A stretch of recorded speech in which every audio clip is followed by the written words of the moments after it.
ঘড়িতে রাত 12:47 মতো বাজে। অফিসের গুরুত্বপূর্ণ মিটিং থাকায় বেশ লেট হয়ে গিয়েছে আজ। তবে চিন্তা নেই, কারণ বাসা পুরো ফাঁকা। মা আজ সকালে 1 মাসের জন্য নানার বাড়িতে বেড়াতে গিয়েছেন। আমার কোনো ভাই বোনও নেই, আর বাবা তো অনেক বছর আগেই মারা গিয়েছেন। তাই বলতে গেলে জীবনের অনেকটা সময় একাই কেটেছে আমার। যাই হোক, মনের শান্তিতে নিজের টাকায় কেনা স্পোর্টস বাইকটা চালিয়ে নির্জন কোলাহল মুক্ত ফাঁকা রাস্তা দিয়ে বাসার দিকে যাচ্ছিলাম। কিন্তু যেই না আমি ব্রিজের কাছে যাব, অমনি কোথা থেকে যেন হঠাৎ করে একটা মেয়ে আমার বাইকের সামনে এসে দাঁড়িয়ে পড়ে। ভাগ্য ভালো, দামি বাইক হওয়ায় ABS সিস্টেম ছিল, বিধায় ব্রেক কষি, আর একটু হলেই মেয়েটাকে ধাক্কা দিয়ে দিতাম। বাইক কোনো মতে থামিয়ে নিজেকে সামনে নিয়ে বেশ রাগীভাবে মেয়েটার দিকে তাকালাম। বাইকের হেডলাইটের আলোতে দেখলাম এক হাতে একটা বড় ব্যাগ, পরনে কাজ করা সাদা শাড়ি, আর চোখে মুখে ভীষণ ভয়ের ছাপ, যেন কোনো বিপদ এসে পড়েছে। আমি বাইক থামাতেই মেয়েটা আমার কাছে দৌড়ে আসে। এবার তাকে কাছ থেকে দেখছি। ভীষণ রকমের সে সুন্দরী, গায়ের রং শ্যামলা হলেও মুখের সৌন্দর্য মন করার মতো। যাই হোক, মেয়েটা আমার কাছে দ্রুত এসে অস্থির আর ভীতু কণ্ঠে বলল, প্লিজ প্লিজ আমাকে একটু হেল্প করুন, আমি বিপদে পড়েছি, আমার খুব ভয় করছে। আমি এবার ভালো করে খেয়াল করলাম মেয়েটা কাঁদছে। অসম্ভব সুন্দর মুক্তার মতো নয়নজোড়া অশ্রুতে ভরে আছে। আমি শান্ত কণ্ঠে বললাম, শান্ত হন, কিসের বিপদ, কি হয়েছে আপনার? মেয়েটা অঝরে কাঁদতে কাঁদতে বলে, আমি একজনকে অনেক ভালোবাসতাম। আমি তার কথা মতো আজ খুলনা থেকে ঢাকা এসেছিলাম তার সাথে দেখা করতে। সে বলেছিল সে আজই আমাকে বিয়ে করে তার কাছে রেখে দিবে, কিন্তু সে সকাল থেকে এখানে বসে আছি, তার কোনো খবর নেই। এখন অনেক রাত হয়ে গিয়েছে, আমি বুঝে গিয়েছি সে আমাকে ধোঁকা দিয়েছে। আমি এখন কি করব? আবার কান্না শুরু করে মেয়েটা। মেয়েটার কথা শুনে ব্যথিত হলাম। এই জামানায়ও এমন পাগল মানুষও আছে, জানতাম না। আমি মেয়েটাকে বললাম, ছেলেটা নাম্বার দিন, আমি কল করে দেখি কি বলে। মেয়েটা আমার দিকে কান্না সিক্ত নয়নে চুপচাপ তাকিয়ে আছে। আমিও বোকার মতো তার দিকে তাকিয়ে অপেক্ষা করছি, কিন্তু সে কিছুই বলছে না। আমি আবার বললাম, কই নাম্বার দিন। মেয়েটা এবার জোরে কান্না করে দিয়ে বলে, আমার ফোনটা একটু আগে টান দিয়ে নিয়ে গিয়েছে। আমি হতবাক হয়ে তাকিয়ে আছি, মেয়েটা কেঁদে যাচ্ছে। আমি শান্ত গলায় বললাম, তো কি হয়েছে? যাকে এত ভালোবাসেন তার নাম্বার মুখস্থ নেই? মেয়েটা অসহায় মুখ করে মাথা নাড়িয়ে না বলে। আমি স্তব্ধ হয়ে যাই। এবার মনে মনে বলছি, হায় রে, এ কোন বিপদে পড়লাম, দ্রুত বাসায় যেতে হবে। আচ্ছা, এই মেয়ে আবার কোনো গ্যাংট্যাংয়ের সাথে জড়িত নাকি? আমাকে লুট করার জন্য মিথ্যা বলছে নাকি? আমার এবার মেয়েটাকে সন্দেহ হচ্ছে। আমি তাকে উদ্দেশ্য করে বললাম, তো এখন আমি কি করতে পারি আপনার জন্য? মেয়েটা আমতামতা করে বলে, আমাকে একটু থাকার জায়গা করে দিবেন, আমার খুব ভয় করছে। আমি ঢাকার কোনো জায়গায় চিনি না, এখানে আসছি অনেক কষ্ট করে। এত রাতে আমি আপনাকে কোথায় থাকার ব্যবস্থা করব? এটা ঢাকা শহর, বললেই তো এত সহজে সবকিছু হয় না। মেয়েটার মুখটা কালো হয়ে যায়, যেন আশা হারিয়ে ফেলেছে সে আশেপাশে তাকিয়ে মাথা নিচু করে আস্তে করে বলে, যদি একটু দয়া করে আপনার বাসার জায়গা করে দিতেন আমাকে। এত রাতে এখানে থাকলে আমার বড় কোনো বিপদ হয়ে যাবে। আমি এবার বুঝে ফেলি এই মেয়ের ভিতর ঝামেলা আছে, নিশ্চয়ই কোনো ধান্দা করার ফন্দি পেতেছে। আমি বাইক স্টার্ট দিয়ে বলি, এইসব ধান্দাবাজি আমার সাথে চলবে না। আপনাকে চিনি না জানি না, আমি আপনাকে সোজা বাসায় নিয়ে যাব, তারপর আমাকে মেরে আমার টাকা পয়সা সব নিয়ে পালিয়ে যাবেন। বাহ, ভালোই বুদ্ধি বানিয়েছেন, কিন্তু সরি, কাজ হলো না। আপনাকে আমি কোনো প্রকার সাহায্য করতে পারছি না। আমি গেলাম। দেখলাম মেয়েটা আশ্চর্য হয়ে মলিন মুখে আমার দিকে সরে দাঁড়ায়, যেন সে এসব কথা বিশ্বাস করতে পারছে না। আমি তার দিকে আর খেয়াল না দিয়ে বাইক টান দিলাম। লুকিং গ্লাসে দেখে মেয়েটা আইলাইনারের ওপর বসে ব্যাগটা জড়িয়ে ধরে কাঁদতে শুরু করলো। এই দৃশ্য দেখে মনে একটা কামড় দিল।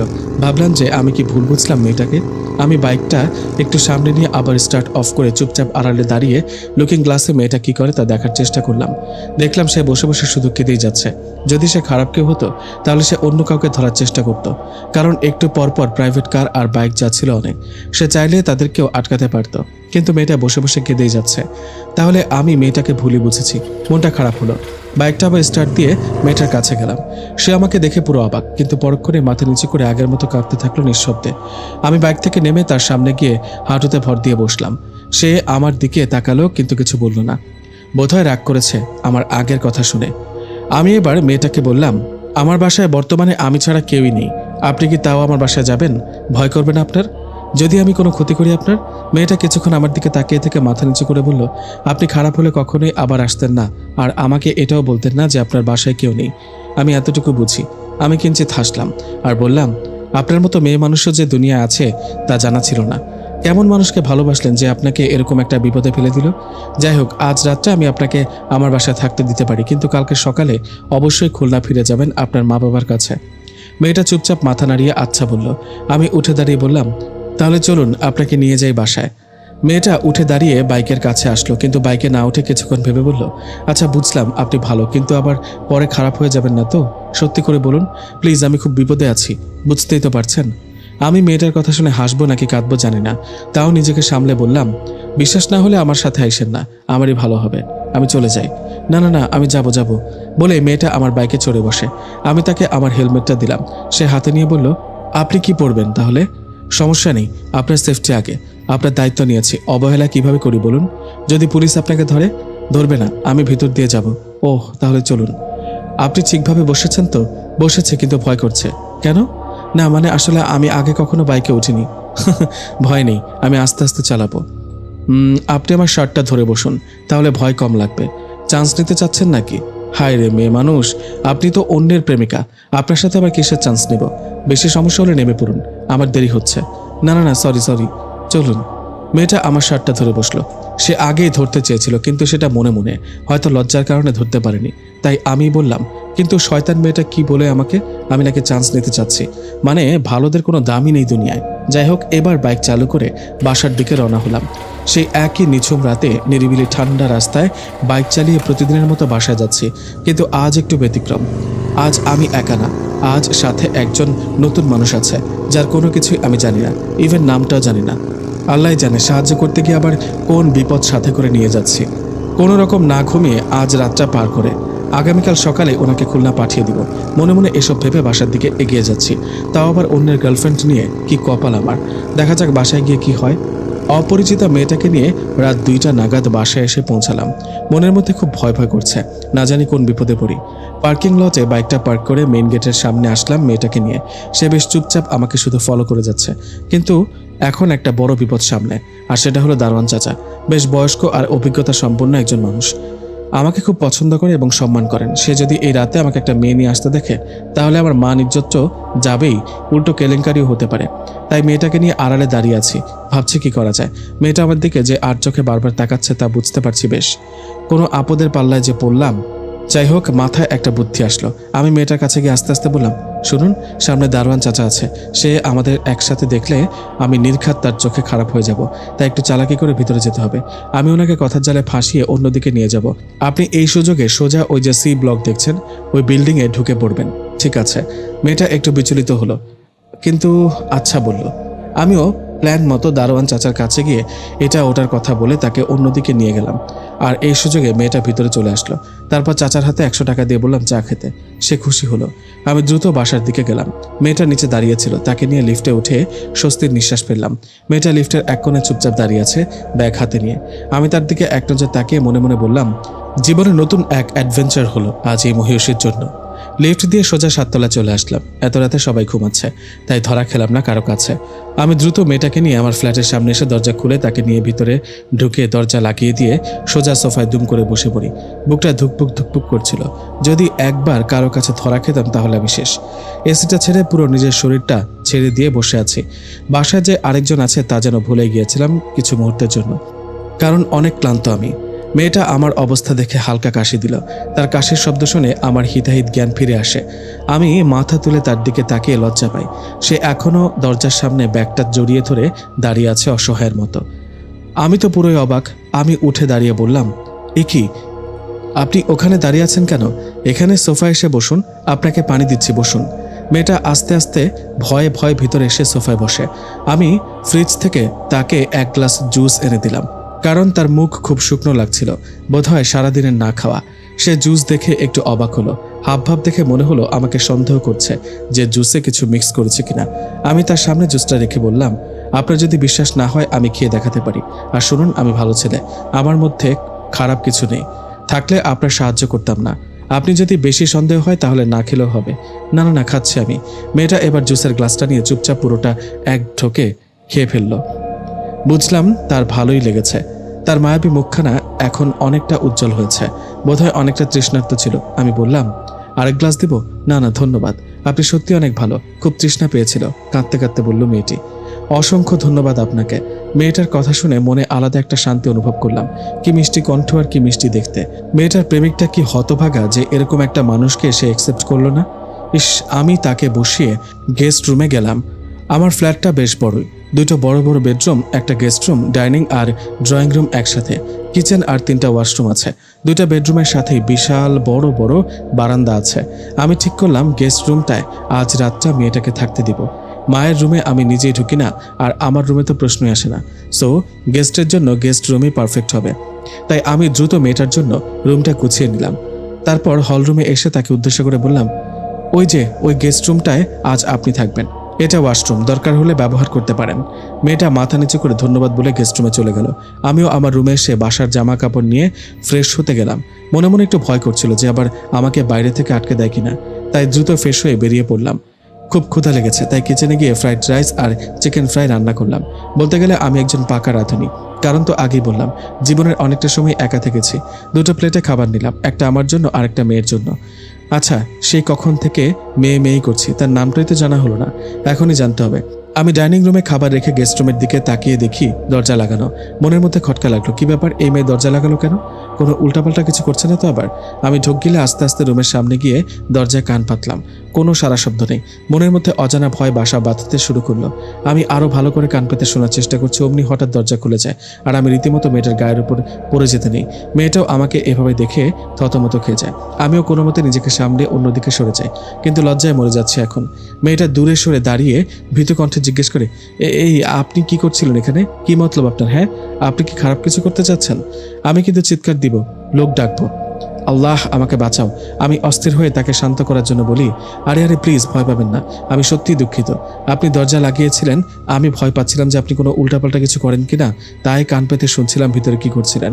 আচ্ছা, কি করছিলেন আপনি দরজা লাগিয়ে? আমি খেয়াল করলাম মেয়েটা লজ্জায় লাল হয়ে যাচ্ছে। আরও একটু ভালো করে খেয়াল করে দেখি, আরে মেয়েটার বরণের ড্রেস তো চেঞ্জ হয়েছে। সে শাড়ি পরে এসেছিল, কিন্তু এখন সে মিষ্টি কালারের একটা কামিজ পরে আছে। আমি সাথে সাথে বুঝে যাই যে সে কেন দরজা দিয়েছিল। আমি আর কোনো কিছু না ভেবে তাকে বলি, আমি এক্সট্রিমলি সরি, আমি বুঝতে পারিনি, সরি, প্লিজ আপনি আমাকে খারাপ ভাববেন না। আসলে মেয়ে মানুষের সাথে আমার অত উঠা বসা নেই তো, তাই বুঝতে পারিনি, আমি সরি। আচ্ছা ঠিক আছে, আপনি প্লিজ খেতে আসুন, আমারও খুব ক্ষুধা পেয়েছে। মেয়েটা আমার সাথে খেতে আসে। আমি মনে মনে লজ্জায় শেষ হয়ে যাচ্ছি। ছি, কি একটা কাজ করলাম, মান ইজ্জত সব শেষ। আমি আর মেয়েটার দিকে তাকালামই না লজ্জায়, চুপচাপ দুজনে খাচ্ছি। হঠাৎ মেয়েটা বলে উঠল, খাবারটা কে রান্না করেছে? আমি মাথা উঠিয়ে তার দিকে তাকিয়ে বললাম, জি আমি। কেন, ভালো লাগেনি? কি, আপনি রান্নাও পারেন, তাও আবার এত মজা করে? জি পারি, মা শিখিয়েছে, কিংবা বলতে পারেন জীবনের প্রয়োজনে শিখতে হয়েছে। আপনি রান্না পারেন? মেয়েটা অসহায় ভঙ্গি করে মাথা নাড়িয়ে না বলল। আমি না হেসে আর পারলাম না, হাসতে হাসতে বললাম, ছেলেরা নিজেদের দরকারে রান্না করে, কিন্তু মেয়েদের অবশ্যই রান্না করা জানতে হয়, না হলে শ্বশুরবাড়ি গেলে বকাঝোকা শুনতে হয়। আমি কথা শেষ করে মেয়েটার দিকে তাকাতে দেখলাম মেয়েটার উজ্জ্বল মুখখানা মুহূর্তেই অন্ধকার হয়ে গেল। আমি পুরো অবাক, রান্না শিখতে বলে সে এত কষ্ট পেল। হায়, আমি তাকে দ্রুত বললাম, আহা, আপনি মাইন্ড করলেন, সরি। আচ্ছা, আপনার রান্না শিখতে হবে না, প্লিজ, আপনি আমার কথায় কষ্ট নিয়েন না। না, রান্নার জন্য কষ্ট পাইনি, আসলে কিছু একটা মনে পড়েছে, তাই আর কি। আমি শান্ত হয়ে বসলাম। আসলেই তো মেয়েটার সম্পর্কে কিছু জানি না আমি, অবশ্য জেনেই বা কি হবে, সে শুধু আজ রাতের মেহমান, কাল সে তার ঠিকানায় চলে যাবে। তবে এখন আপাতত তার নামটা জানা উচিত। আমি খেতে খেতে জিজ্ঞেস করলাম, আমাদের এত কথা হলো অথচ আপনার নামটা জানা হলো না, আপনার নামটা জানতে পারি? জি অবশ্যই, আমার নাম মায়া। আপনার? আকাশ। সুন্দর নাম, আপনারও। এরপর আমাদের খাওয়া দাওয়া শেষ হয়। আমি সব গুছিয়ে হলরুমে এসে দেখি মায়া বসে আছে সোফাতে। আমি তার কাছে গিয়ে বললাম, অনেক রাত হয়েছে, আপনি গিয়ে শুয়ে পড়ুন, কাল সকালে আবার খুলনা রওনা হবেন, সো এখন তাড়াতাড়ি ঘুমিয়ে পড়ুন। ঠিক আছে। মায়া উঠে চুপচাপ গেস্ট রুমে চলে গেল। আমিও সব লাইট অফ করে দিয়ে আমার রুমে চলে গেলাম। রুমের দরজা আটকে দিলাম, যদি রাতে আবার কিছু হয় তাই। আর সিকিউরিটিরও একটা ব্যাপার আছে। আমি খুব ক্লান্ত থাকায় দরজা লাগিয়ে বেডে গা এলিয়ে দিয়ে ঘুমের দেশে হারিয়ে যাই। মায়ার কথা ভাবার মতো আমার শক্তি এখন নেই, বড্ড ক্লান্ত আমি, তাই সুখের ঘুম ঘুমাচ্ছি। কিন্তু এই সুখের ঘুম বেশিক্ষণ স্থায়িত্ব পেল না। ঘুমের মধ্যে শুনছি কে যেন আমার রুমের দরজা নক করছে। আধখোলা চোখ দিয়ে তাকিয়ে দেখি ঘড়িতে 3:35 বাজে। দরজার ওপারে কি অনু নক করছে নাকি অন্য কেউ? অজানা এক ভয় কাজ করছে। আমি আস্তে আস্তে উঠে দরজার কাছে গিয়ে জিজ্ঞেস করলাম, কে? অন্য পাশ থেকে আওয়াজ আসলো, আমি মায়া, প্লিজ একটু দরজাটা খুলুন। আমি ভীতু কণ্ঠে বললাম, কেন কি হয়েছে? আমার খুব ভয় করছে, সব অন্ধকার, আমি কান্না করে দিব। তার কথা শেষ হওয়া মাত্র আমি দরজার এপাশ থেকে শুনছি সে কান্না করছে। কেন জানি এই মেয়েটাকে কান্না করতে দেখলে বা শুনলে আমি নিজেকে আর ধরে রাখতে পারি না। আমি আল্লাহর নাম নিয়ে দরজাটা খুলতে দেখি মায়া দরজার সামনে দাঁড়িয়ে সমানে কান্না করছে। আমি পুরো হতভম্ব হয়ে আছি। সে আমাকে দেখে কান্না সিক্ত কণ্ঠে বলল, এত বড় বাসায় একা কেউ থাকে কিভাবে? ভয়ে আমার দম বন্ধ হয়ে আসছিল। বলেই আবার কান্না শুরু করে দিল। আমি বোকার মতো দাঁড়িয়ে আছি। এত রাতে একটা মেয়েকে আমার রুমে ঢুকতে বলবো? না না, এটা কেমন করে হয়? কি করব আমি? আর এই মেয়েই বা কি চায়? আমি মায়াকে এভাবে কাঁদতে দেখে কষ্ট পাচ্ছিলাম, তাই তাকে শান্ত করার জন্য বললাম, আচ্ছা কান্না থামান, বলেন কি করলে আপনি আর ভয় পাবেন না, আরামে চুপচাপ ঘুমাতে পারবেন? মায়া চুপ হয়ে যায়, মাথা নিচু করে দাঁড়িয়ে আছে। আমি আবার জিজ্ঞাসা করলাম। সে বলে, আসলে আমি বাসায় মায়ের সাথে সবসময় ঘুমাতাম, কখনো একা ঘুমাইনি। আমার একা ঘুমাতে খুব ভয় করে, রাতে একা ঘুমাতেই পারি না আমি এই মেয়ের কথা শুনে রীতিমতো বিশাল বড় একটা ধাক্কা খেলাম। তার মানে সে কি আমার সাথে ঘুমাতে চায়? হায় হায়, মায়া বলে কি? ওর মতলবটা কি? আমি পুরো স্তব্ধ হয়ে যাই কিছুক্ষণের জন্য। তাও নিজেকে সামলে তাকে জিজ্ঞেস করি, আচ্ছা আপনি কি আমার সাথে একই বিছানায় ঘুমাতে চাচ্ছেন?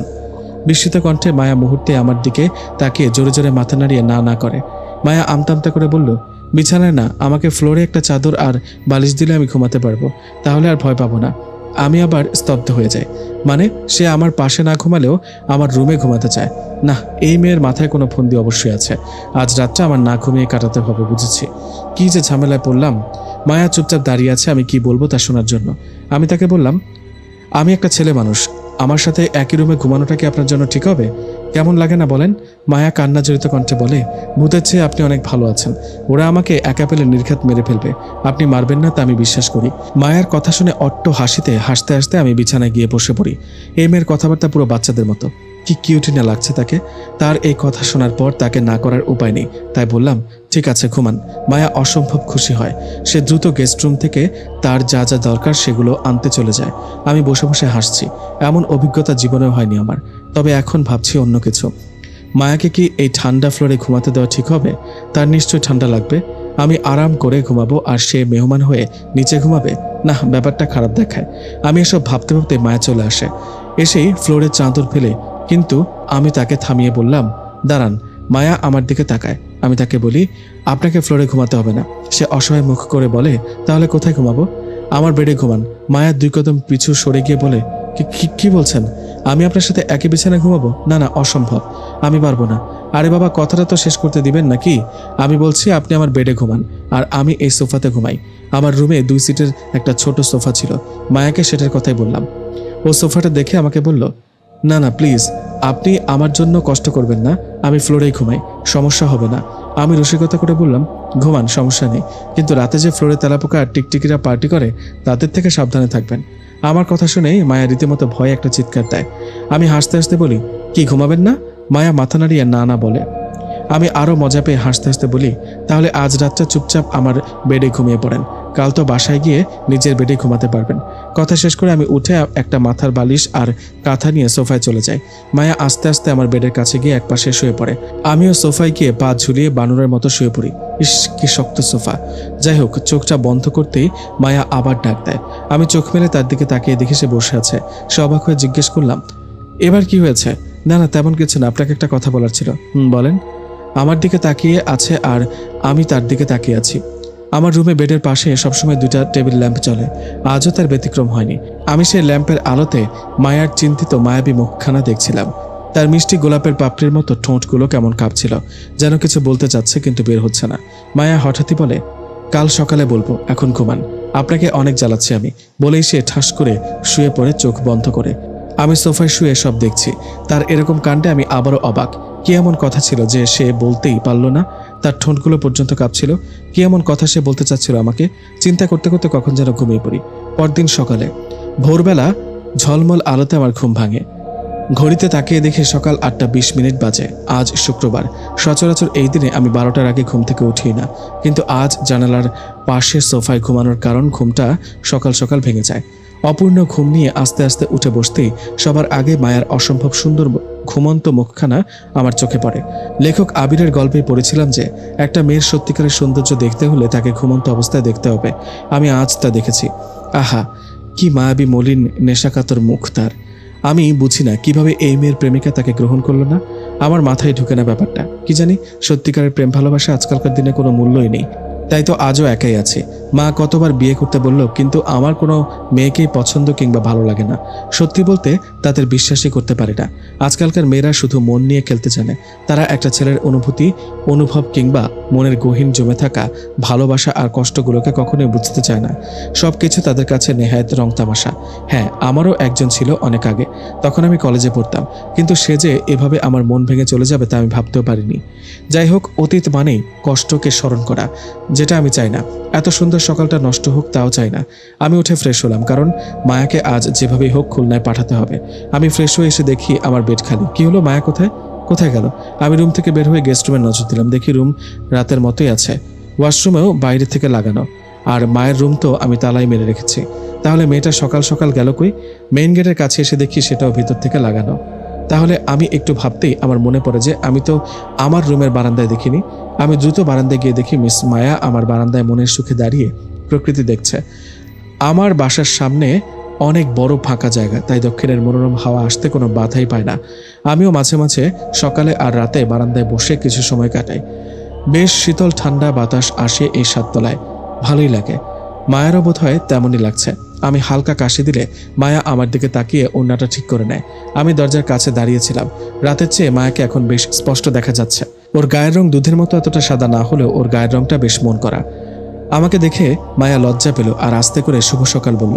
আমিও হেসে তাকে সকালের শুভেচ্ছা জানালাম আর বললাম, আপনি ফ্রেশ হয়ে নিন, আমি নাস্তা নিয়ে আসি। খেয়েই আমরা রেল স্টেশনে রওনা হব। আপনাকে খুলনার ট্রেনে উঠিয়ে দেব, তারপর আপনি আপনার বাসায় আর আমি আমার। দেখলাম মায়া চুপচাপ শুধু আমার কথা শুনল, কিন্তু কোনো রকম প্রতিক্রিয়া জানালো না।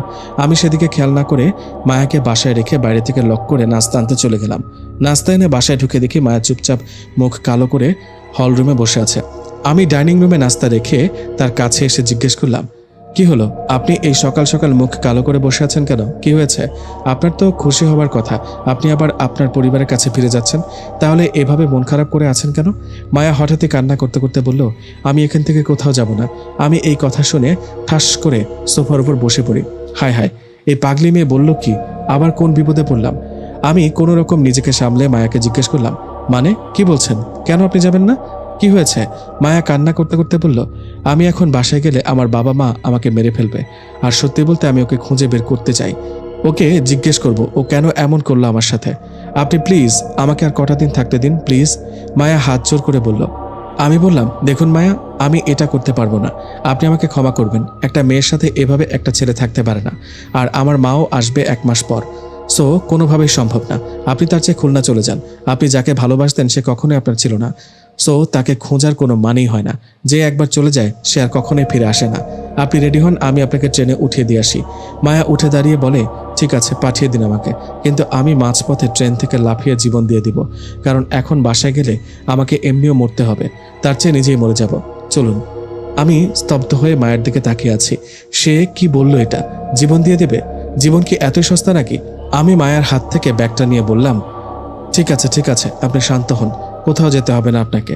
আমার পোড়া কপাল, নিজের কপালে যাকে কুড়াল মারা বলে। এখন তো আর কিছুই করতে পারবো না, আপনি যা বলবেন তাই হবে। তাও নিজের কোনো ক্ষতি করবেন না প্লিজ। মায়া মুহূর্তেই খুশিতে আত্মহারা হয়ে যায়। সে আমার কাছে এসে জিজ্ঞেস করে, সত্যি বলছেন তো? আমাকে আবার পাঠাতে চাইবেন না তো? আমি রাগান্বিতভাবে তার দিকে তাকিয়ে বললাম, না। সে খুব খুশি হলো, চোখ মুখ মুছে সোফায় বসে বলল, আপনার বাসাটা আমার খুব পছন্দ হয়েছে, আর আপনাকেও। আপনি খুব ভালো মানুষ, অসংখ্য ধন্যবাদ আপনাকে। আমি সোফায় হেরে যাওয়া সৈনিকের মতো বসে পড়ি আর মায়ার আনন্দ মাখা মুখখানা দেখতে থাকি। হায় রে, মেয়ে মানুষ, তারা চাইলে কি না পারে। কিভাবে আমাকে জিম্মি করে ফেললো মুহূর্তেই। আমি তার ব্যাগটা পাশে রেখে জিজ্ঞেস করলাম, কতদিন এখানে থাকতে চান আপনি? আমার মা এসব জানতে পারলে আমাকে মেরে ফেলবে। যদি নাও মারে, সে আর কোনোদিন আমার সাথে কথা বলবে না। এই দুনিয়াতে আমার মা ছাড়া আমার আপন বলতে আর কেউ নেই। সো বলেন, কবে যাবেন আপনি? আপনার মা আসার আগেই চলে যাব আমি, ভয় নেই। শুধু কটা দিন একটু থাকতে দিন প্লিজ। এখন বাসায় গেলে আমার খুব ক্ষতি হবে। খেয়াল করলাম মায়া কথাগুলো বলার সময় খুব ভীতু আর চিন্তিত হয়ে বলছিল। বুঝলাম এখন গেলে তার সত্যিই সমস্যা হবে। আমি পুরো ক্লান্ত হয়ে গিয়েছি সকাল সকাল এত কাহিনী দেখে। সোফায় গাটা এলিয়ে দিয়ে ফেড আপের মতো বসে রইলাম। মায়া আমাকে দেখে আস্তে করে অসহায় কণ্ঠে বলছে, প্লিজ আপনি আমার উপর রাগ করে থাকবেন না। আপনার দুনিয়ায় তো আপনার আপন মা আছে, যে আপনাকে অনেক ভালোবাসবে। আমার দুনিয়ায় আমার আপন কেউ নেই, কেউ না। তাই আপনার এখানে একটু আশ্রয় নিতে চাই।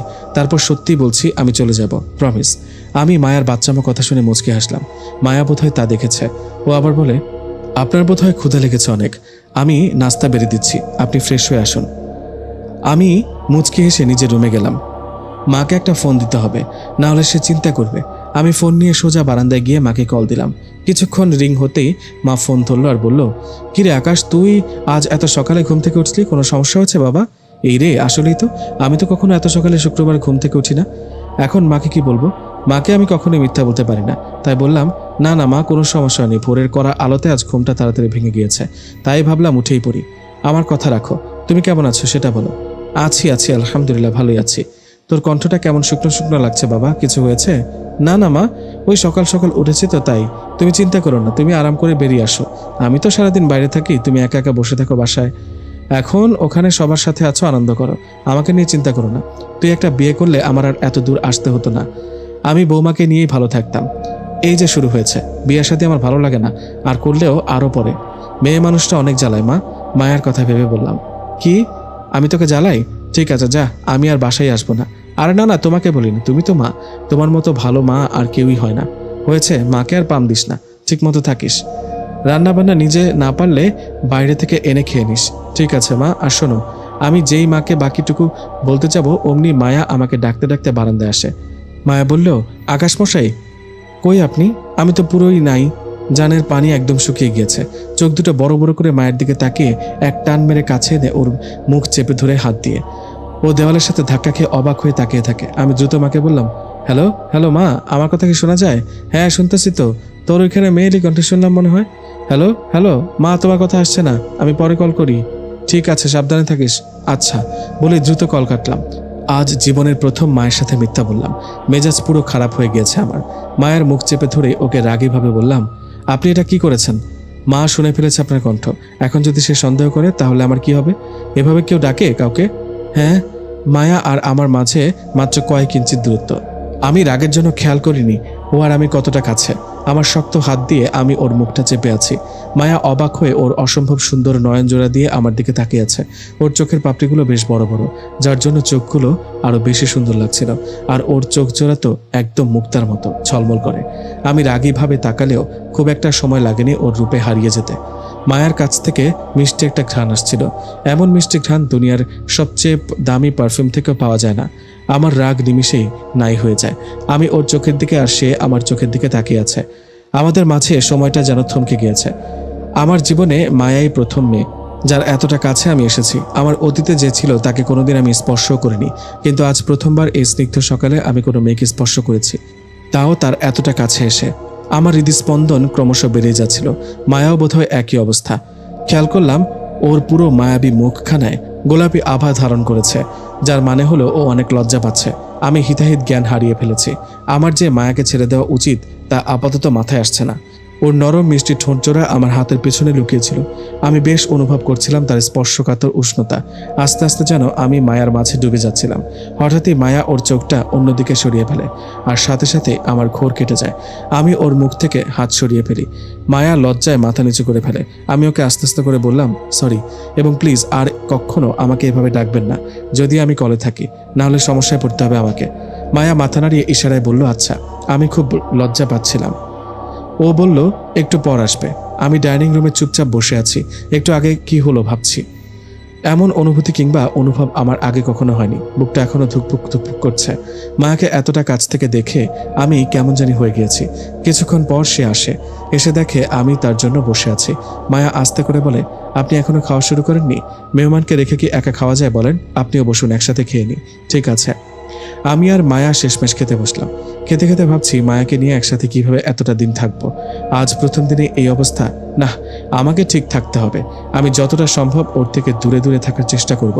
ও ওর মতো থাকুক কিছুদিন, তারপর তো চলেই যাবে। কিন্তু আমি বুঝতে পারি না একটা মেয়ে কিভাবে এত মিষ্টি হয়। আমার মতো মানুষকে সে তার চোখ দিয়ে কাবু করে ফেললো। মেয়ে মানুষ বড়ই আজব সৃষ্টি। তাদের গায়ে পুরুষের মতো শক্তি না থাকলেও তাদের চেয়ে 10 গুণ শক্তিশালী পুরুষকে তারা নিমিষে বশ করে ফেলতে পারে। আমি এসব ভাবতে ভাবতে মুচকে হাসছিলাম। হাসতে হাসতে মায়া কিভাবে খাচ্ছে তা দেখার জন্য যেন চোখ তুলে তাকাই, অমনি আমাদের চোখাচোখি হয়। মানে মায়া এতক্ষণ আমাকে দেখছিল। মায়া লজ্জা পেয়ে চোখ নামিয়ে ফেলে। আমি অবাক হই, এই মেয়েটা আসলে অনেক দুষ্টু। এরপর আমাদের খাওয়া দাওয়া শেষ হলে আমি নাস্তার প্লেট গোছাতে নিলে মায়া আমাকে বাধা দিয়ে বলল, আপনার বাসায় ফ্রিতে কোনো কাজকর্ম না করে আমি থাকবো না, আমাকে কিছু করতে দিন। আমি রান্না বাদে বাসার সব কাজ পারি। রান্না যে একেবারেই পারি না তাও না, শুধু মশলাগুলো আন্দাজ করতে পারি না। আরে সমস্যা নেই, আপনি মেহমান, আপনাকে কাজ করতে হবে না, আপনি বরং আরাম করুন। একদমই না, আমি যতটুকু পারি করব, দিন আমাকে, বলেই আমাকে সরিয়ে দিয়ে সে সব গোছাতে শুরু করলো। আমি হলরুমে গিয়ে সোফাতে বসে সব দেখছি যে সে কিভাবে কি করছে। দেখলাম ডাইনিং টেবিলটা সুন্দর করে গুছিয়ে কিচেনে গিয়ে নাস্তার প্লেট বাটিগুলো সুন্দর করে ধুয়ে ফেললো। আমি অবাক হয়ে তাকিয়ে রইলাম যে সত্যি আমাকে দেখিয়ে দিল।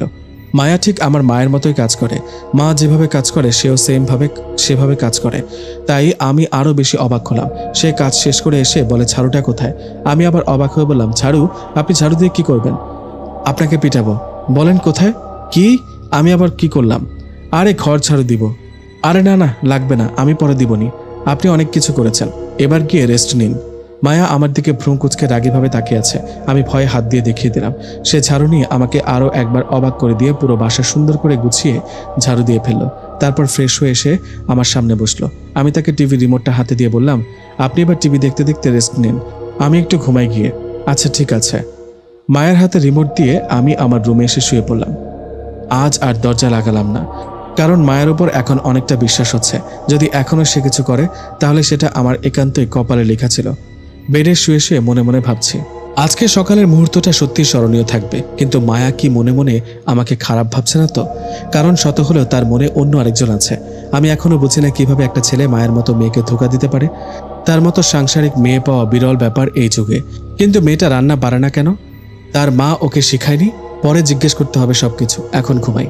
মায়ার কথা ভাবতে ভাবতে একসময় ঘুমিয়ে পড়ি। ঘুম ভাঙে জুম্মার আজান শুনে। দ্রুত উঠে পড়ি, কারণ নামাজে যেতে হবে। উঠে হাই দিতে দিতে বাইরে এসে দেখি মায়া টিভি ছেড়ে সোফাতে খুব নিষ্পাপভাবে আরামে ঘুমাচ্ছে। আমি মুচকি হাসি দিয়ে টিভিটা অফ করে দিয়ে আমার রুম থেকে একটা কাঁথা এনে তার উপর দিয়ে দিলাম। সে ঘুমের মাঝেই সেটা জড়িয়ে ধরে আরও আরাম করে ঘুমাচ্ছে। আমার কেন জানি মায়ার ঘুমন্ত মুখখানা দেখতে বেশ ভালোই লাগছে। অন্যরকম একটা অনুভূতি হয়। কিছুক্ষণ তাকে মন ভরে দেখে মুচকি হেসে শাওয়ার নিতে চলে যায়। তারপর বের হয়ে নামাজের জন্য রেডি হয়ে বাইরে এসে দেখি সে এখনো ঘুমাচ্ছে। বোধহয় সারা রাত ঘুমায়নি, তাই এখন এত কাজ করে ক্লান্ত হয়ে ঘুমাচ্ছে। আমি তাকে কোনো ডিস্টার্ব না করে চলে আসি। আস্তে করে মেইন গেটের বাইরে থেকে লক করে দিয়ে নামাজে চলে যাই। নামাজ শেষ করে অনেক বড় একটা রেস্টুরেন্টে গিয়ে মায়ের জন্য ভালো ভালো অনেক খাবার কিনে নিই। তারপর সবকিছু নিয়ে বাসার দিকে আসি। দারোয়ান চাচা আমাকে দেখে বললেন, কি চাচা, এত খাবার আনলেন যে আজ? চাচা, আম্মা বাসায় নাই তো, তাই ভাবলাম একা একা একটু পার্টি করি। দারোয়ান চাচা হাসতে হাসতে বললেন, ঠিক আছে যান। আমিও তার সাথে মজা করে খাবার নিয়ে লিফট দিয়ে সোজা বাসায় চলে আসি।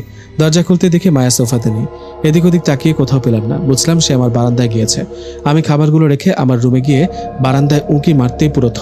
আমি দেখি মায়া তার ঘন কালো লম্বা চুলগুলো পেছন থেকে সামনে এনে রোদে শুকাচ্ছে। মায়ার চুলগুলো যে এত লম্বা তা আমি বুঝতে পারিনি। আমি অপলক দৃষ্টিতে শব্দহীনভাবে দাঁড়িয়ে শুধু তাকিয়ে দেখছিলাম। সে আনমনে তার চুলগুলো তোয়ালে দিয়ে মুছে যাচ্ছে। কয়েক মুহূর্ত এভাবেই কেটে গেল। হঠাৎই মায়ার চুল মুছতে মুছতে দরজার দিকে তাকিয়ে দেখে আমি দাঁড়িয়ে আছি। ও পুরো হতভম্ব হয়ে যায়। আমিও সম্পূর্ণ অপ্রস্তুত হয়ে পড়ি। কি বলবো এখন ওকে? ও কি না কি ভাবছে মনে মনে কে জানে। মায়া কোনো কিছু বলার আগেই আমি ওকে বললাম, খাবার এনেছি আপনার জন্য, তাড়াতাড়ি আসুন, না হলে ঠান্ডা হয়ে যাবে। বলেই রুমের ভেতর চলে আসি। বাইরে জামা পরিবর্তন করার জন্য ওয়াশরুমে গেলাম।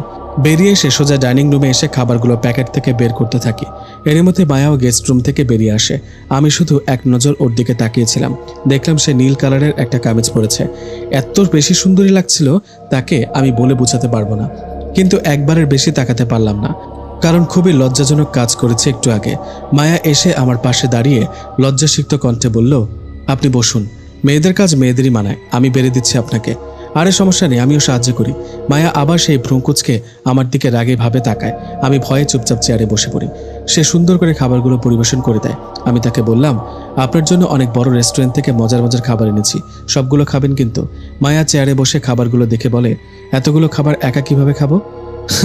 একা কই, আমাকে দিয়ে খাবেন না বুঝি? মায়া লজ্জা পায় আর মুচকে একটা হাসি দিয়ে ফেলে। আমি প্রথমে তার মুখে হাসি দেখলাম। বিশ্বাস করুন, এই হাসি দিয়ে যেন মুক্তা ঝরছিল মনে হচ্ছে।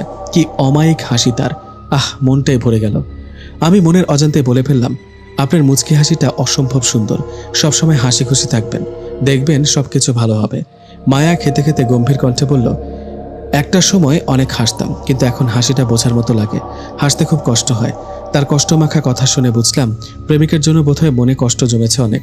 তাই তাকে কিছুটা সান্ত্বনা দেওয়ার জন্য বললাম, আপনি যাকে মনে প্রাণে ভালোবাসতেন সে খুবই হতভাগা, আপনার কোনো দোষ নেই।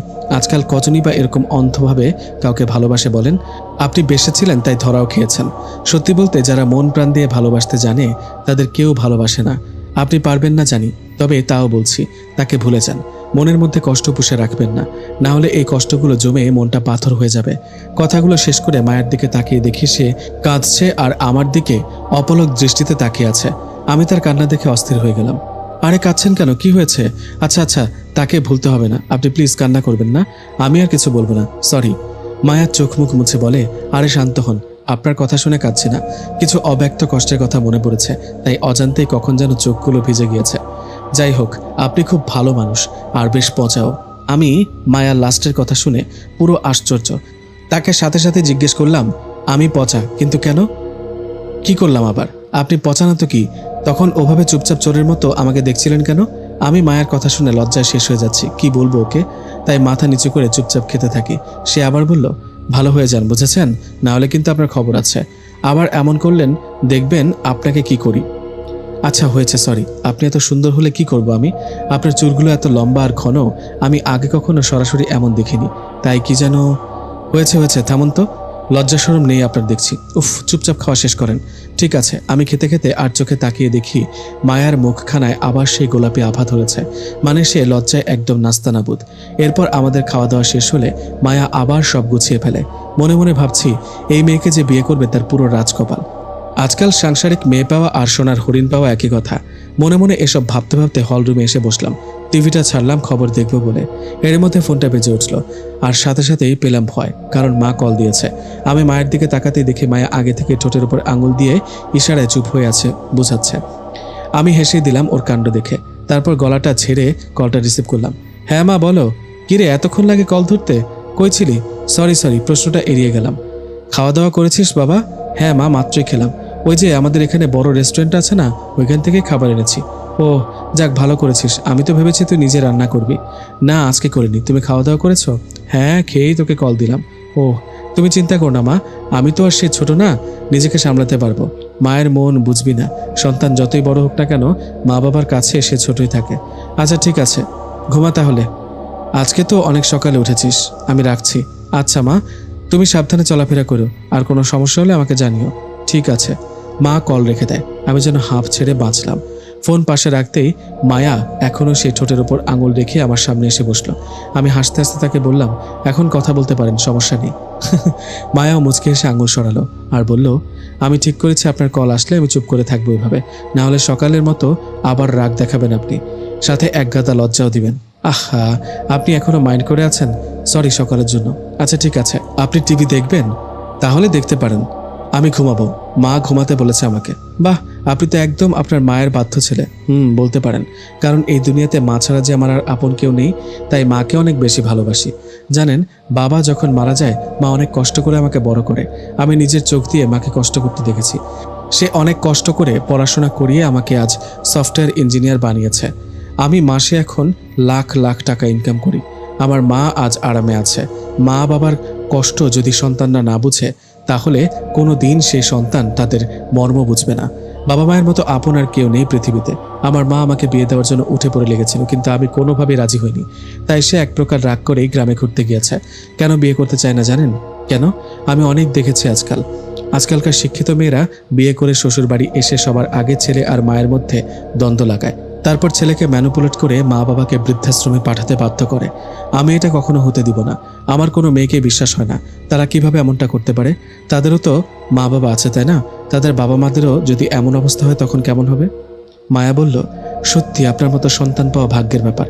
একটা কথা ঠিকই বলেছেন, বাবা মা সবচেয়ে বেশি আপন, তাদের মধ্যে সবচেয়ে বেশি আপন হলো মা। আপনি খুবই ভাগ্যবান, আপনার আপন মা আছে যে আপনাকে অনেক ভালোবাসে। আমি অবাক হয়ে বললাম, কেন আপনার নেই? না না, আছে তো, তবে আপন না, সৎমা। মায়া অদ্ভুত একটা হাসি দিল। আমি ওর হাসি আর কথা শুনে আকাশ থেকে বললাম, সৎমা মানে কি? আমি নড়ে চড়ে বসে মায়াকে আবার জিজ্ঞেস করলাম, আমি ঠিক বুঝলাম না কিছুই, আমাকে একটু খুলে বলবেন আপনার সম্পর্কে? মায়া আমার দিকে কিছুক্ষণ তাকিয়ে মাথা নিচু করে বলল, আপনাকে এখন কিছু কথা বলবো, তবে আপনি আমাকে প্রমিস করুন যে আমাকে খারাপ ভাববেন না কিংবা বের করে দিবেন না। প্রমিস প্রমিস, আপনি শুধু বলুন, আমি সব শুনতে চাই, প্লিজ বলুন।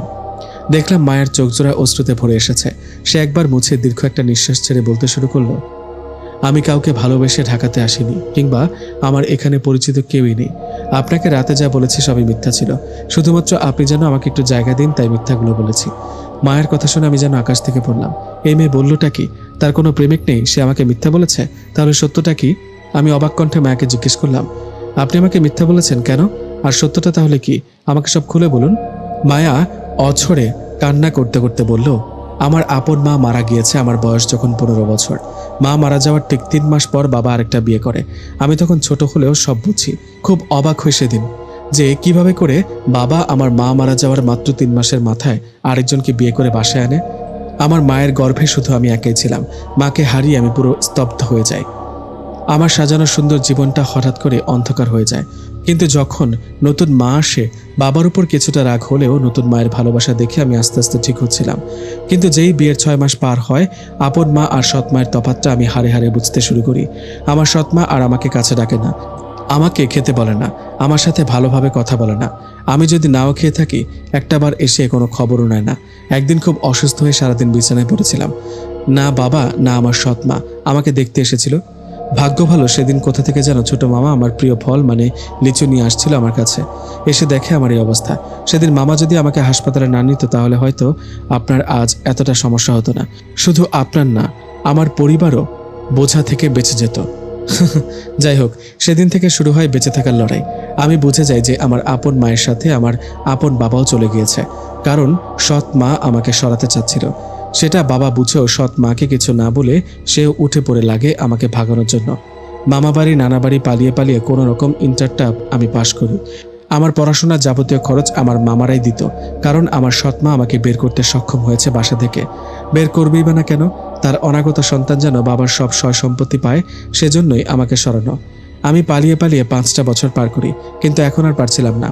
বাবা আমাকে বাসায় বন্দি করে ফেলে, যাতে সে আর সৎ মা মিলে তাদের ঠিক করা এলাকায় সবচেয়ে বড় গুন্ডাটার কাছে আমাকে বিক্রি করতে পারে। বিয়ের সবকিছু ঠিক হয়ে গিয়েছিল, আমি তখনও ঘরে বন্দি, কিছুই জানি না। আমাদের বাসায় সেই প্রথম থেকে কাজ করা একটা খালা ছিল, যে মায়ের সাথে থাকতো সবসময়। সে সবকিছু বুঝে তার জীবনের ঝুঁকি নিয়ে আমাকে পালিয়ে যেতে সাহায্য করে। আবির সাহেব সে আর কি করেছে জানেন? তার জমানো 3000 টাকা আমাকে দিয়ে বলেছে, মা তুই এখান থেকে অনেক অনেক দূরে চলে যা, আর কোনোদিন আসিস না, তুই যা মা। আমি রাত 11টার ট্রেনে উঠে সকালে ঢাকা এসে পৌঁছাই। আমি জানতাম ঢাকাতে হাতির ঝিল নামে সুন্দর একটা জায়গা আছে, তাই এখানে এসে অনিশ্চিত ভবিষ্যৎ নিয়ে বসে থাকি। আমি কোনো ফোন আনিনি, না হলে ওরা আমাকে খুঁজে বের করে ফেলবে। রাত যত গভীর হতে থাকে আমি দিশাহীন হতে থাকি। খুব ভয় করছিল, কারণ অনেকে আমার দিকে কেমন কেমন ভাবে যেন তাকাচ্ছিল। আমার খুব ভয় করছিল, তাও সাহস করে কারো কাছে সাহায্য চাওয়ার জন্য অনেকবার ইশারা করি, কিন্তু কেউ গাড়ি থামায়নি। তাই আপনার বাইকের সামনে চলে আসি আমি। আপনাকে দেখে কেমন জানি স্বস্তি পাই, তাই আমার এত বড় গল্প না বলে একটা মিথ্যা গল্প বানিয়ে বলি, যাতে আপনি আমাকে একটু সাহায্য করেন। কিন্তু আমি মোটেও ভাবিনি আপনি আমাকে সন্দেহ করবেন বা খারাপ ভাববেন। আমি হতাশ হয়ে যাই যখন আপনি চলে যান। ঠিক করি এই পানিতে ঝাঁপ দিয়েই মায়ের কাছে চলে যাব। ঠিক তখনই আপনি আবার আসেন, আর তারপর তো সব আপনার জানাই। একটা গুন্ডার কাছে প্রতিনিয়ত ধর্ষণ হওয়া থেকে বাঁচতেই এই অজানা ইট পাথরের শহরে চলে এসেছি। জানি না সামনে কি আছে আমার কপালে। আপনি প্লিজ আমাকে ক্ষমা করবেন। আসলে আমি চাইলে হয়তো আরো অনেকদিন আপনাকে এই মিথ্যা বলে থাকতে পারতাম, কিন্তু আমার মনটা ভারী হয়ে আসছিল। আপনি খুব ভালো একটা মানুষ, তাই আজ সত্যিটা বলেই দিলাম। আমাকে ক্ষমা করবেন। আপনার যদি আমার এই সত্য শুনে আমাকে খারাপ মনে হয়, আপনি বলুন, আমি এখনই চলে যাব। কথাগুলো শেষ করে মায়ের ডুকরে ডুকরে কাঁদছে। আমি সম্পূর্ণ স্তব্ধ হয়ে তাকিয়ে আছি তার দিকে। আমি নিজের কানকে বিশ্বাস করতে পারছি না। দুনিয়ায় এমন বাবা মাও হতে পারে? তাহলে কি এই চাপা কষ্টের জন্যই মায়া এভাবে কেঁদে কেঁদে উঠছিল? মায়ার এই অপ্রিয় সত্য শুনে আমার মনটা ভেঙে চুরমার হয়ে গিয়েছে। আমি জানতাম বাবা মায়ের মতো আপন আর কেউ হয় না। সেই বাবা মাই যে সন্তানের কাল হয়ে যাবে তা কল্পনা করিনি। আমি এখন সম্পূর্ণ অনুভব করতে পারছি মায়া কতটা কষ্টে আছে। আমার খুব রাগ হচ্ছিল, রাগের চোখ মুখ লাল হয়ে যাচ্ছিল। এই রাগটা মায়ের উপর নয়, তার পরিবারের উপর হচ্ছে। আমি 2 হাত দিয়ে আমার পুরো মুখটা একবার মুছে নিলাম। তারপর উঠে মায়ার কাছে গিয়ে তার সামনে হাঁটুতে ভর দিয়ে বসে তার হাত দুটো শক্ত করে ধরি। সে অবাক হয়ে কান্নাসিক্ত নয়নে আমার দিকে তাকায়। আমাদের দুজনের চোখ এখন সম্পূর্ণ একে অপরের দিকে তাকিয়ে আছে। আমি এবার বলতে শুরু করি, প্রথমত আমি খুবই দুঃখিত আপনার কাছে। এত কিছু না জেনেই কত খারাপ ব্যবহার করেছে আপনার সাথে। আপনার কোথাও যেতে হবে না। আপনার যতদিন ইচ্ছা আপনি এখানে থাকুন, আমি মাকে সব বুঝিয়ে বলবো। মা যদি আমার কথা নাও মানে আমি আপনাকে আলাদা একটা ফ্ল্যাট কিনে দিব। আপনি সেখানে যতদিন খুশি থাকবেন, কিন্তু আপনার কোনো ক্ষতি আমি হতে দিব না, প্রমিস করছি। মায়া মুচকি হেসে আর বলল, পাগল হবেন না আকাশ সাহেব, আমার জীবনটা তো শেষ। যেদিন আমার আপন মা মারা গিয়েছে, আপনার মাকে আমার কথা বলে অযথা কষ্ট আর ঝামেলা দিতে হবে না। আমি আমার নিয়তি মেনে নিয়েছি। আপনার মা আসার আগে আমি আবার আমার পরিবারের কাছে ফিরে যাব, তবে তার আগে জীবনটা শেষবারের মতো করে বাঁচতে চাই। জানি আপনার কাছে কোনো কিছুই চাওয়ার আমার বিন্দুমাত্র অধিকার নেই, তবুও শেষবারের মতো একটা আবদার ভিক্ষা চাইব, রাখবেন? বলুন। আপনার শহরটা আমাকে একটু ঘুরিয়ে দেখাবেন আপনার বাইকে করে? আমি কখনো কোথাও ঘুরতে যেতে পারিনি, আনন্দ কি জিনিস আমি ভুলেই গিয়েছি। তাই শেষবারের মতো এই আবদারটুকু রাখবেন আমার। আমি আর কিছুই চাই না এই সাদা কালো জীবনে। আপনি যা বলবেন তাই আমি রাজি, কিন্তু আপনার কি ফিরে না গেলে হয় না? আমি তো বলেছি আপনাকে থাকতে। মায়া হাত দুটো ছাড়িয়ে উঠে দাঁড়িয়ে গেস্ট রুমে যাওয়ার আগে বলল, আপনি সবকিছু যতটা সহজভাবে নিচ্ছেন এই সমাজ কখনো তা নিবে না। আমি চাই না আমার জন্য আপনার কোনো সমস্যা হোক। আপনি আমার জীবনের শেষ আবদারটা পূরণ করুন, আমি তাতেই খুশি। বলেই মায়া তার রুমে ঢুকে দরজা লাগিয়ে দেয়। বুঝলাম আমার সামনে সে আর কাঁদতে চাইছে না। আমি তার কথাগুলো শুনে কষ্টে নিথর হয়ে মাটিতেই বসে থাকি। তাকে কিছু বলার মতো আমার কাছে আর কিছুই নেই। আমি অনেকটা সময় এভাবেই বসে থাকি। মায়ার অব্যক্ত অপ্রিয় সত্যগুলো শুনে আমি এখনো স্তব্ধ হয়ে আছি। তবে ও আমার কাছে একটা শেষ আবদার করেছে। আমি চাই ওর আবদারটা পূর্ণতা পাক, তাই নিজেকে সামলে উঠে দাঁড়ালাম। অনেক কিছু ভাবতে হবে। মায়া এই ইট পাথরের শহরটা ঘুরে দেখতে চায়, একটু আনন্দ করতে চায়, জীবনটাকে উপভোগ করতে চায়, আর আমি তার এই প্রতিটি চাওয়া পূরণ করতে চাই। আমি সোজা আমার রুমে এসে ফোনটা খুঁজে বসকে একটা কল দিলাম। কিছুক্ষণ রিং হতে বস কল ধরে। আমি তাকে সালাম দিয়ে বললাম, সরি স্যার, এই বন্ধের দিনে আপনাকে কল দিয়ে ডিস্টার্ব করলাম। না না, সমস্যা নেই আকাশ, তুমি কি জরুরি কিছু বলবে? জি স্যার, আসলে স্যার আমি তো এই পর্যন্ত তেমন কোনো ছুটি নিইনি অফিস থেকে। আমাকে কি এক সপ্তাহের জন্য ছুটি দেওয়া যাবে? শুধু এই একটা সপ্তাহ আমাকে ছুটি দিন স্যার, দরকার হলে আমি আর কখনো ছুটি চাইব না। বস বলল, আহা এভাবে বলছো কেন? তুমি আমার অফিসের একটা বড় সম্পদ। তোমার মেন্টালি ভালো থাকা আমার জন্য অনেক উপকারী। তোমার যে কয়দিন লাগে তুমি ছুটিতে থাকো, কোনো সমস্যা নেই। সত্যি বলছেন স্যার? হ্যাঁ, অসংখ্য ধন্যবাদ স্যার। আমি এক সপ্তাহে ছুটি নিব, আর বাসায় বসে যতটুকু পারি ততটুকু কাজ করে দিব। কোনো কাজ পেন্ডিং থাকবে না ইনশাল্লাহ। আমি কথা দিলাম স্যার। আচ্ছা আচ্ছা, তুমি এত চিন্তা করো না, তুমি রিল্যাক্সে ছুটি কাটাও। তা আবির, তুমি ছুটি কেন নিতে চাচ্ছ সেটাই তো জানা হলো না। আসলে স্যার পার্সোনাল কিছু কাজ এসে পড়েছে, যেটা না করলেই নয়, তাই একটু। ওহ ওকে ওকে, কোনো সমস্যা নেই, তুমি ছুটি শেষ করে মাইন্ড ফ্রেশ করে কাজে এসো। ধন্যবাদ স্যার, ভালো থাকবেন। এরপর বসকে সালাম দিয়ে ফোন রেখে দিলাম। আসলে বস আমাকে খুব ভালোবাসে, বাসবেই না কেন? আমার বানানো অনেক সফটওয়্যার অ্যাপ্লিকেশন থেকে মাসে মাসে অনেক টাকা মুনাফা করে তার কোম্পানি। আর আমাদের বস মনে করেন তাদের এমপ্লয়িরা সুস্থ এবং ফ্রেশ মাইন্ডে থাকলে তাদের কাছ থেকে আরও ভালো আউটপুট পাওয়া যাবে। তাই তার কাছে ছুটি চাইতেই তিনি দিয়ে দিয়েছেন। আমি চাই এই একটা সপ্তাহ সম্পূর্ণ মায়াকে দিতে। তার প্রতিটি ইচ্ছা আমি পূরণ করতে চাই। দেখতে দেখতে সন্ধ্যা হয়ে আসে। আমি বাইরে গিয়ে কিছু ফাস্টফুড নিয়ে আসি।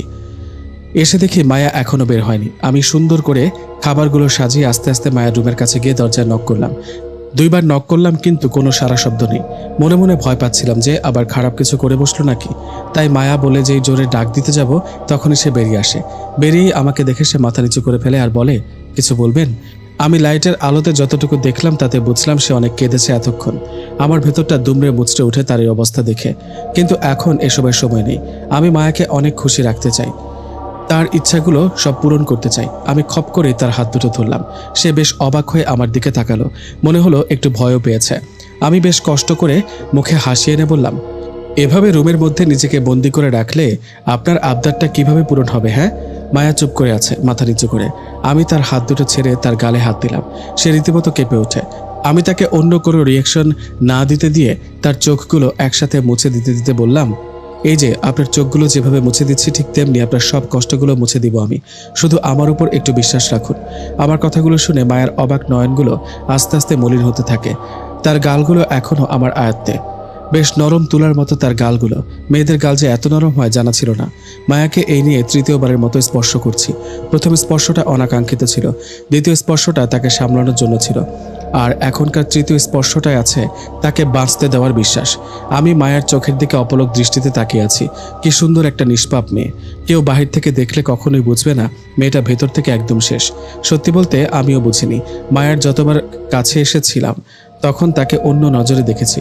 সে তখন আমার কাছে অন্যের প্রেমিকা ছিল, কিন্তু আজ এখন মায়া শুধু একটা নিষ্পাপ মেয়ে আমার কাছে, যাকে আমার খুব পছন্দ হয়েছে। কাউকে পছন্দ হওয়ার জন্য এক যুগ সময়ের প্রয়োজন হয় না, এক মুহূর্তে যথেষ্ট। মায়ার এই করুণ জীবনের গল্প আমার মনে ওর জন্য ভালো লাগা অনেক গুণ বাড়িয়ে দিয়েছে। জানি না কতদিন কতটা প্রহর আমি তাকে আমার কাছে পাবো, কিন্তু সে যতক্ষণ আমার কাছে আছে আমি তাকে আমার মতো করে বাঁচা শেখাবো। আমি জানি না কেন মায়ের কাছে আসলে আমি নিজেকে হারিয়ে ফেলি তার মাঝে। আমার মন চায় সারাটা জীবন আমরা এভাবে একসাথে থাকি, কিন্তু তাকে সম্ভব জানি না। এখন তা জানতেও চাচ্ছি না। শুধু এখন একটা বিষয় জানি, আর তা হলো মায়ের আবদার পূরণ করা। আমি যখন মায়ের চোখের মাঝে হারিয়ে গিয়েছি তখন সে তা বুঝতে পেরে আমাকে ডাক দেয়। আকাশ সাহেব, আমাকে কি এভাবেই ধরে রাখবেন? ও না না, সরি। আমি মায়াকে ছেড়ে দিলাম, আর সাথে ভীষণ লজ্জাও পেলাম। মায়া আমার অবস্থা দেখে মুচকি হেসে দিল। আমি তার হাসি দেখে খুশি হলাম। তারপর লজ্জা ভুলে তাকে বললাম, আপনার জন্য খাবার নিয়ে এসেছি। মায়া ফাস্টফুড দেখে অনেক বেশি খুশি হয়। তার খুশি দেখে আমিও একটু স্বস্তি পাই। এরপর আমি মায়াকে বসিয়ে দিয়ে নিজ হাতে তাকে সবগুলো খাবার বেড়ে দিলাম। সে খুব মজা করে খেতে শুরু করে। সত্যি তাকে দেখে মনে হলো মেয়েটা কখনোই এসব খাবার খায়নি। তাকে একদম বাচ্চা একটা মেয়েদের মতো লাগছে। আমি তার সামনে বসে তার খাওয়া দেখছি, সে শুধু মজা করেই খাচ্ছে। খেতে খেতে যেই আমার দিকে তার নজর যায় সে মুহূর্তে লজ্জা পায় আর খাওয়া থামিয়ে বলে, সরি, আমি একা একা খেয়ে যাচ্ছি, আপনার কথা ভাবিনি। আপনি খাবেন না? আপনার খাওয়া দেখে মনে যে শান্তি পাচ্ছি তাতে আমার মন আর পেট দুটোই ভরে যাচ্ছে। আপনি আয়েশ করে খান, আমি দেখি। আপনিও না, নিন না একটা। মায়া আমার দিকে একটা চিকেন ফ্রাই এগিয়ে দিল। আমি না নিলে সে কষ্ট পাবে, তাই আমি নিয়ে তার সাথে খেলাম। মায়াকে এখন অনেক খুশি খুশি লাগছে। তার চেহারায় অন্যরকম একটা উজ্জ্বলতা দেখা যাচ্ছে। আমি মনে মনে ঠিক করলাম তার এই উজ্জ্বলতা সে যতদিন আমার কাছে থাকবে আমি ততদিন ধরে রাখবো। মায়া খেতে খেতে বলল, এই খাবারগুলোর নামই শুনে এসেছিলাম এতদিন, কিন্তু কখনো খাওয়া হয়নি। আজ প্রথম খেয়ে বুঝলাম খাবারগুলো কত মজার। আপনি সত্যি খুব খুব ভালো। আমার পেট একদম ভরে গিয়েছে। আমি টানা 3 দিন না খেয়ে থাকতে পারবো আজ যা খেলাম। আমি মায়ের কথা শুনে হেসে দিয়ে বললাম, কি যে বলেন না আপনি, এইটুকু খাবার খেয়ে 3 দিন না খেয়ে থাকবেন? আপনি আসলে একটা পাগলি। মায়া হঠাৎ গম্ভীর কণ্ঠে মলিন মুখে আস্তে করে বলল, এটা আমার জন্য কোনো ব্যাপারই না। আমি 3 দিন না 4-5 দিনও একটানা না খেয়ে থাকতাম। কেউ এক গ্লাস পানিও সাথে নি আমাকে। সৎমা আমাকে সবসময় খাবার খাওয়া হলে শেষে যা থাকতো তা দিত। যদি কখনো খাবার না থাকতো তাহলে দিতও না। এমন কত রাত গিয়েছে আমি না খেয়ে ক্ষুধার্ত পেটে চোখের জলে বালিশ ভিজিয়ে ঘুমিয়ে পড়েছি। বাবা কোনোদিন আমাকে জিজ্ঞাসা করেনি আমি খেয়েছি কিনা। কি আশ্চর্য, তাই না?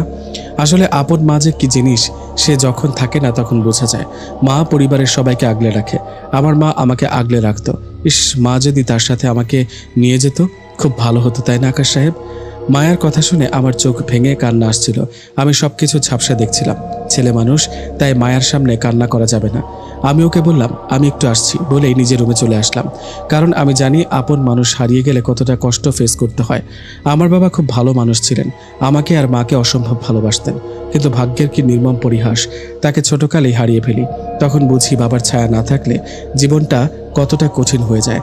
তাই মায়ার কষ্টগুলো আমি যেন সবচেয়ে বেশি উপলব্ধি করতে পারি, যার জন্য আমি এতটা শক্ত মনের হওয়া সত্ত্বেও কান্নাটা চলেই আসে মায়ের কথা শুনে। আমি বারান্দায় নীরবে দাঁড়িয়েছিলাম। হঠাৎ পেছন থেকে মায়া এসে আমার কাঁধে হাত রাখে আর বলল, আপনি কি কাঁদছেন? প্লিজ কাঁদবেন না, আমি আপনাকে কষ্ট দিতে চাইনি, প্লিজ। আমি কোনো কিছু না ভেবে মায়ের দিকে ঘুরে তাকে শক্ত করে জড়িয়ে ধরি, কারণ তার কণ্ঠ শুনে আমার অতীতের সব কষ্টগুলো আরও বেশি করে মনে পড়ছিল। এদিকে মায়া পাথরের মতো হয়ে আছে। সে হয়তো স্বপ্নেও ভাবেনি আমি এমন কিছু করব। আমি শক্ত করে তাকে নিজের সাথে জড়িয়ে ধরে আছি। মনে হচ্ছিল ঠান্ডা তুলার কোনো একটা কিছুকে জড়িয়ে ধরে আছি। আমার উত্তাল মনটা মুহূর্তেই শান্ত হয়ে যায় যখন আমি তাকে জড়িয়ে ধরি। অনেকটা সময় এভাবে কেটে যায়। আমি আস্তে আস্তে মায়াকে ছেড়ে তার সামনে আসি। সে আমার দিকে আর আমি তার দিকে তাকিয়ে আছি। আকাশে আজ পূর্ণিমার সবচেয়ে সুন্দর চাঁদটা উঠেছে। সে চাঁদের আলো যেন সম্পূর্ণ মায়ের মুখের উপর পড়েছে। সেই আলোতে আমি তার মায়াবী ভীষণ লজ্জা মাখা মুখখানা দেখতে পাচ্ছি। আমরা দুজন দুজনের দিকে অপলক দৃষ্টিতে তাকিয়ে আছি। আমাদের মাঝে সময় যেন থমকে গিয়েছে। আমি ধীরে ধীরে মায়ার ঘোরে পড়ে যাচ্ছিলাম। চাঁদের আলোতে মায়াকে এত বেশি সুন্দরী লাগছিল আমি বলে বোঝাতে পারবো না। আমি আস্তে করে তার দিকে এগিয়ে যাচ্ছি, জানি না কি হতে যাচ্ছে সামনে। আমি মায়ের কোমরে হাত রাখতে মায়া কেঁপে ওঠে। হঠাৎই দমকা একটা হাওয়ার জন্য মায়ের কপালের ওপর কিছু চুল এসে পড়ে। আমি একটা আঙুল দিয়ে সেই দুষ্টু চুলগুলোকে তার কানের পিছনে গুজে দিলাম। মায়া লজ্জায় চোখ বন্ধ করে ফেলে। আমি আবার তার দিকে তাকালাম। তার গোলাপি মিষ্টি ঠোঁটগুলো থরথর করে কাঁপছিল। আমি যেন আরো বেশি মায়ের নেশায় পড়ে যাচ্ছিলাম। মায়াও যেন আমাকে আলিঙ্গন করে নেওয়ার জন্য প্রস্তুত। কিন্তু হঠাৎই মনে হলো এটা ঠিক না। মায়া আমার উপর বিশ্বাস করে এখানে এসেছে, আমি ওর বিশ্বাস ভাঙতে পারি না। আমি কি করতে যাচ্ছিলাম এটা? না না, এটা কখনোই ঠিক হবে না। আমরা দুজনই হয়তো ঘোরের মধ্যে আছি। যখন এই ঘোর কাটবে, মায়া আমাকে সবচেয়ে বেশি ঘৃণা করবে। যদি আমি এখন ওর সাথে কিছু করি, ও আমার কাছে একটা আমানত, আমি তার খেয়ানত করতে পারি না। একটা পুরুষ একটা মেয়েকে অসহায় পেয়ে তার সর্বস্ব ভোগ করে নিবে? না। আমি আস্তে আস্তে মায়াকে ছেড়ে একটু দূরে সরে এসে দাঁড়ালাম আর চাঁদের দিকে তাকিয়ে স্বাভাবিকভাবে বললাম, দেখুন আজকে চাঁদটা ভীষণ সুন্দর, একদম আপনার মতো। মায়া আমাকে সরে যেতে দেখে চোখ মেলে তাকায়। সে অনেক বেশি অবাক হয়। মায়া ভেবেছিল আমি তার সাথে কিছু একটা করে ফেলবো, কিন্তু হঠাৎ করে আমি যে থেমে যাব সে সেটা ভাবেনি। মায়া ইচ্ছা করে আমাকে থামায়নি। থামালে হয়তো আমি কষ্ট পাবো, তাই সে ভেবেছে আমি তাকে থাকার আশ্রয় দিয়েছি, আরও কত কিছু করছি। তাই সে যদি তার শরীর দিয়ে আমাকে খুশি করতে পারে তাহলে সেটাই হোক, কারণ সে আজ জীবিত থেকেও মৃতপ্রায়। তার জন্য যদি কেউ খুশি হয় হোক, কিন্তু আমি মায়ার সব ধারণা নিমিষেই শেষ করে দিলাম। মায়া খুব অবাক হয়ে আমার পাশে এসে দাঁড়িয়ে জোর দিয়ে জিজ্ঞেস করে, আপনি আমাকে ছেড়ে দিলেন কেন? আমি তো আপনাকে বাধাও দিইনি, তাহলে ছাড়লেন কেন? আমি মায়ের দিকে তাকিয়ে শান্ত গলায় বললাম, আপনি কি ভেবেছেন আপনি আমার কাছে খুব সস্তা কেউ? জি না, আপনি আমার কাছে অনেক মূল্যবান একজন মানুষ। কিভাবে আমি আপনার অসহায়ত্বের সুযোগ নিয়ে আপনার সবকিছু ভোগ করে নিব? আমি এমন না। জীবনে বহু ধরনের সুযোগ আসবে, কিন্তু আমাদের সব সুযোগে সবসময় পা দিতে নেই। আজ আপনাকে আমি আপন করে নিলাম, কাল যদি আপনাকে আর আমার কাছে নাই রাখতে পারি, আপনি তো সারা জীবনের জন্য একটা দাগ নিয়ে বেঁচে থাকবেন, যেটা আমি চাই না। আমি চাই না আমার প্রিয় কোনো মানুষ এভাবে কষ্ট পাক। আর সত্যি বলতে, আপনি এত মানুষের ভিড়ে আমাকে বিশ্বাস করেছেন, আমি কিভাবে আপনার বিশ্বাস ভাঙি বলুন?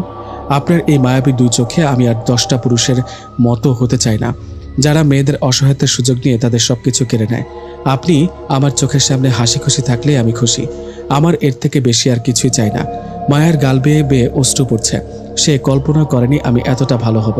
আমার কথাগুলো শুনে আমার প্রতি তার অন্যরকম একটা ভালো লাগা কাজ করছে। সাথে আমার প্রতি তার সম্মানও কয়েক গুণ বেড়ে গিয়েছে। পৃথিবীর প্রতিটি মেয়েই এমন মানসিকতার ছেলে চায়। মনের গহীনে মায়াও হয়তো এরকম কাউকে চেয়েছিল, কিন্তু আমি যে সেরকম হব সে ভাবতে পারেনি। মায়া নিঃশব্দে কাঁদছিল।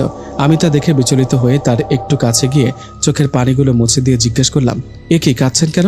ভেবেছিলাম আমার সবকিছু দিয়ে আপনাকে খুশি করব, কারণ আমার জীবনে আমি অন্যদের জন্য যত যাই করেছি কেউ খুশি হয়নি, শুধু মা বাদে। তাই আজ ভাবলাম আপনি এত কিছু করলেন আমার জন্য, আমি যদি আমার সবকিছু দিয়ে আপনাকে খুশি করতে পারি তাহলে তাই হোক। কিন্তু আমি কল্পনাও করি আমি নিজেকে কতটা সস্তা বানিয়ে ফেলেছিলাম, তাই নিজের ওপর ঘৃণা হচ্ছে এখন। আহা, আপনি শুধু শুধু এসব ভাবছেন। আপনার কোনো দোষ নেই, আপনি মেয়ে মানুষ, মাথা যেটা এসেছে সেটাই করেছিলেন। কিন্তু আমাদের পুরুষদের দায়িত্ব বেশি। আপনারা ভুল করতে নিলে বা আমরাই ভুল পথে যেতে নিলে নিজেকে নিয়ন্ত্রণ করতে হয়। আমি আপনাকে কোনো দোষ দিব না, আর লজ্জিত আমি অজান্তে আপনার অনেকটা কাছে চলে গিয়েছিলাম। আপনি প্লিজ আমাকে ক্ষমা করে দিন, না হলে আমি কখনো নিজেকে ক্ষমা করতে পারবো না। না না না, এ কি বলছেন? আপনি কেন ক্ষমা চাচ্ছেন? আপনার মতো ভালো মানুষ আর একটা আছে কিনা আমার জানা নেই। আপনার মতো যদি সব পুরুষরা এমন হতো তাহলে আর কোনো মেয়ের জীবন নষ্ট হতো না, তারা অনেক ভালো থাকতো। পরিবর্তন হবে। হয়তো আমার মতো আরও এমন অনেক পুরুষ আছে যারা মেয়েদের অনেক সম্মান করে আর তাদের কোনো ক্ষতি হতে দেয় না। হয়তো আছে, হয়তো নেই, তবে আমার চোখে আপনিই সেরা। আমি মায়ের কথা শুনে হাসলাম আর বললাম, চলুন আজ ঘুমিয়ে পড়ি। কাল সকালে তাড়াতাড়ি উঠে সারাদিন কোথায় কোথায় ঘোরাঘুরি করবো তার একটা প্ল্যান করতে হবে। আকাশ সাহেব, আপনি কি আজও সোফাতে ঘুমাবেন? হ্যাঁ, কেন? আপনার সাথে ঘুমাতে বলবেন নাকি? মজা করে বললাম। মায়া লজ্জা পেয়ে বলে, ধুর, আপনিও না। আচ্ছা শুনুন না, আমি বলছি কি, আপনার যদি কোনো সমস্যা না হয় ডাইনিং রুমের লাইটটা জ্বালিয়ে রাখলে আমি হয়তো গেস্ট রুমেই ঘুমাতে পারবো। আমি চাই না এভাবে সোফাতে ঘুমিয়ে আপনি কষ্ট পান। এক কাজ করুন, আপনি আমার রুমেই ঘুমান, আমি বরং গেস্ট রুমে গিয়ে ঘুমাই। আমার রুমে তো টেবিল ল্যাম্প আছে, সো অন্ধকার হবে না, কিন্তু গেস্ট রুমটা একটু অন্ধকার হয়ে যায়, আপনার হয়তো ভয় লাগতে পারে। আপনি আচ্ছা ঠিক আছে, আপনি যা বলবেন তাই। এরপর আমরা দুজন দুই রুমে গিয়ে ঘুমিয়ে পড়ি। একসাথে একই রুমে ঘুমানোটা আপাতত ঠিক না, সেটা মায়াও হয়তো বুঝতে পেরেছে। তাই সে তার ভয়টাকে জয় করে আলাদা ঘুমানোটাকেই বেছে নিয়েছে। পরদিন সকালে 9টা নাগাদ আমার ঘুম ভাঙে, তাও মায়ের ফোন দেওয়ার জন্য। মায়ের সাথে কিছুক্ষণ কথা বলে উঠে বসলাম। মাকে জানিয়ে দিলাম যে আমি কিছুদিনের জন্য ছুটি নিয়েছি অফিস থেকে, যাতে অফিসের কাজগুলো বাসায় বসে ঠান্ডা মাথায় শেষ করতে পারি, যেটা অনেকটাই সত্য। তাই মাকে মিথ্যাও বলা হয়নি, আর সত্যটাও সে জানতে পারেনি। আমি আস্তে আস্তে উঠে আগে ফ্রেশ হওয়ার জন্য রুমের বাইরে আসতেই পুরো অবাক। মায়া রান্নাঘরে কি যেন করছে। আমি দ্রুত তার কাছে গিয়ে দেখি সে নাস্তা বানাচ্ছে। চুলাতে আলু ভাজি হচ্ছে আর সে রুটি বানাচ্ছে। রুটিগুলো বেশ সুন্দর গোলাকার হয়েছে। আমি অবাক হয়ে জিজ্ঞেস করলাম, আপনি এত সকালে উঠে নাস্তা বানাচ্ছেন কেন? আমি তো বাইরে গিয়ে আনতামই। বাইরের নাস্তা খেলে আপনার শরীর খারাপ হবে।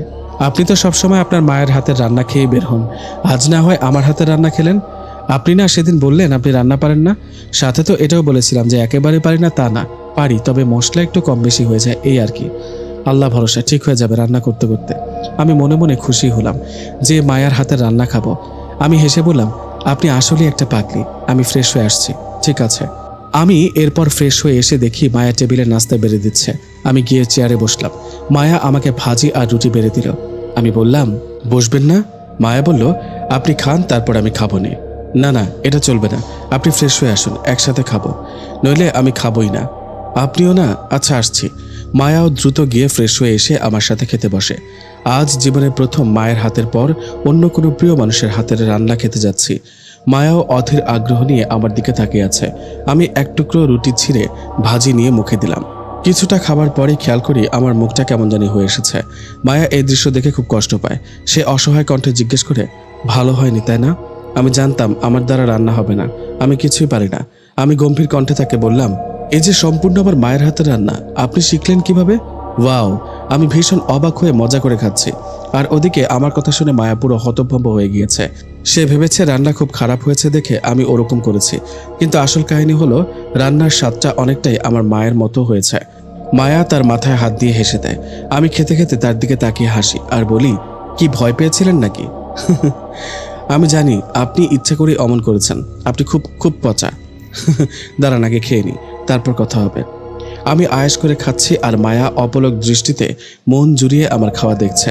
তার কাছে এটা প্রথম, কারণ এর আগে কেউ তার রান্না এত মজা করে খায়নি। আমি খেতে খেতে বললাম, আপনি তো ভালোই রান্না পারেন, শুধু শুধু বললেন যে রান্না পারি না। আপনাকে যে বিয়ে করবে সে অনেক ভাগ্যবান, এত মজার রান্না সে খেতে পারবে। মায়া মলিন মুখ নিয়ে আমার দিকে তাকিয়ে আছে আর মনে মনে ভাবছে সে চায় তার রান্না আমার মতো কেউ খাক, কিন্তু তার কপালে সেই গুণটাই হয়তো আছে। মায়া এখন ওসব কথা ভেবে কষ্ট পেয়ে মুহূর্তটা নষ্ট করতে চায় না, তাই সব চিন্তা বাদ দিয়ে শুধু আমার খাওয়াই দেখছে। আমি খেতে খেতে দেখি মায়া খাচ্ছে না। আমি তার দিকে তাকিয়ে বললাম, কি ব্যাপার, শুধু আমাকে দেখলে কি পেট ভরবে? খেতে তো হবে, আপনিও খাবার নিন।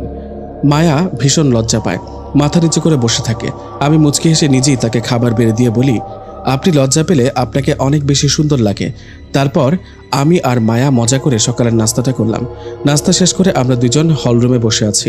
আমি মনে মনে ভাবছি আজ সারাদিনে কোথায় কোথায় যাব। মায়া লজ্জাসিক্ত হয়ে আর চোখে বারবার আমার দিকে তাকাচ্ছিল। আসলে তার মনে গতরাতের আমার বলা কথাগুলো এখনো লেগে আছে। গতরাতে চাইলে অনেক কিছু হতে পারত, কিন্তু কিছু হয়নি। আমি হঠাৎ করে মায়াকে জিজ্ঞেস করলাম, আপনার কেমন জায়গায় ঘুরতে ভালো লাগে? মায়া তার আপন ভাবনায় ডুবেছিল। আমার প্রশ্ন শুনে সে থতমত খেয়ে বলে, কি বলেছি, আপনার কেমন জায়গা পছন্দ, যেখানে গেলে আপনি সবচেয়ে বেশি খুশি হবেন? মায়া কিছুক্ষণ ভেবে বলল, খোলামেলা সবুজ প্রকৃতির মাঝে, যেখানে কোনো কোলাহল নেই, একদম নিরিবিলি, শুধু পাখিদের ডাক আর ফ্রেশ অক্সিজেন। এমন কোনো জায়গা কি আছে আবির সাহেব? এবার আমি একটু চিন্তায় পড়লাম। অনেকক্ষণ ধরে ভাবলাম, কিন্তু এমন কোনো জায়গা আছে কিনা মনে পড়ছে না। তাই ফোনটা বের করে নেটে খোঁজাখুঁজি শুরু করলাম।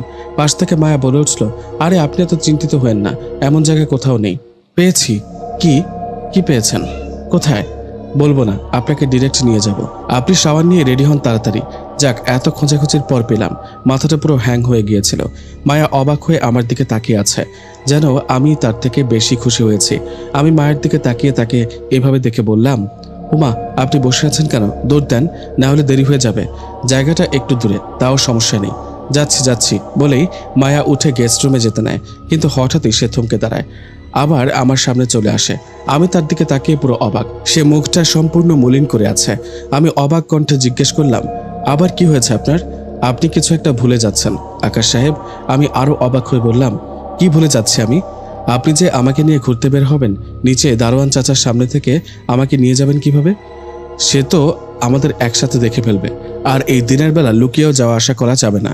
তাহলে কিভাবে কি? আমি মায়ের কথা শুনে পুরো স্তব্ধ হয়ে যাই। আসলেই তো, মায়া ঠিকই বলেছে। এই দিনের বেলা দারোয়ান চাচার সামনের থেকে কিভাবে লুকিয়ে যাব? সাথে আবার বাইকটাও আছে। এ কেমন ঝামেলায় পড়লাম আমি? মায়াকে কথা দিয়েছি তার শেষ ইচ্ছাটা আমি রাখবই। তাহলে এখন কিভাবে আমি কি করব? মাথা পুরো আগুন হয়ে যাচ্ছে ভাবতে ভাবতে।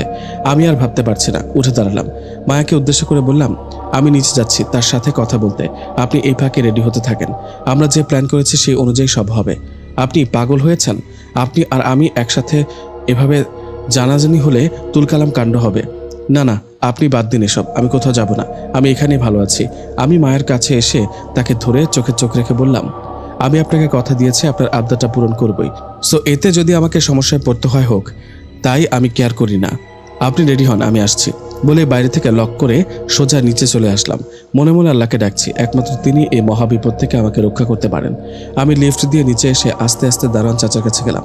তিনি বসে বসে পান খাচ্ছিলেন আর সবাইকে দেখছিলেন।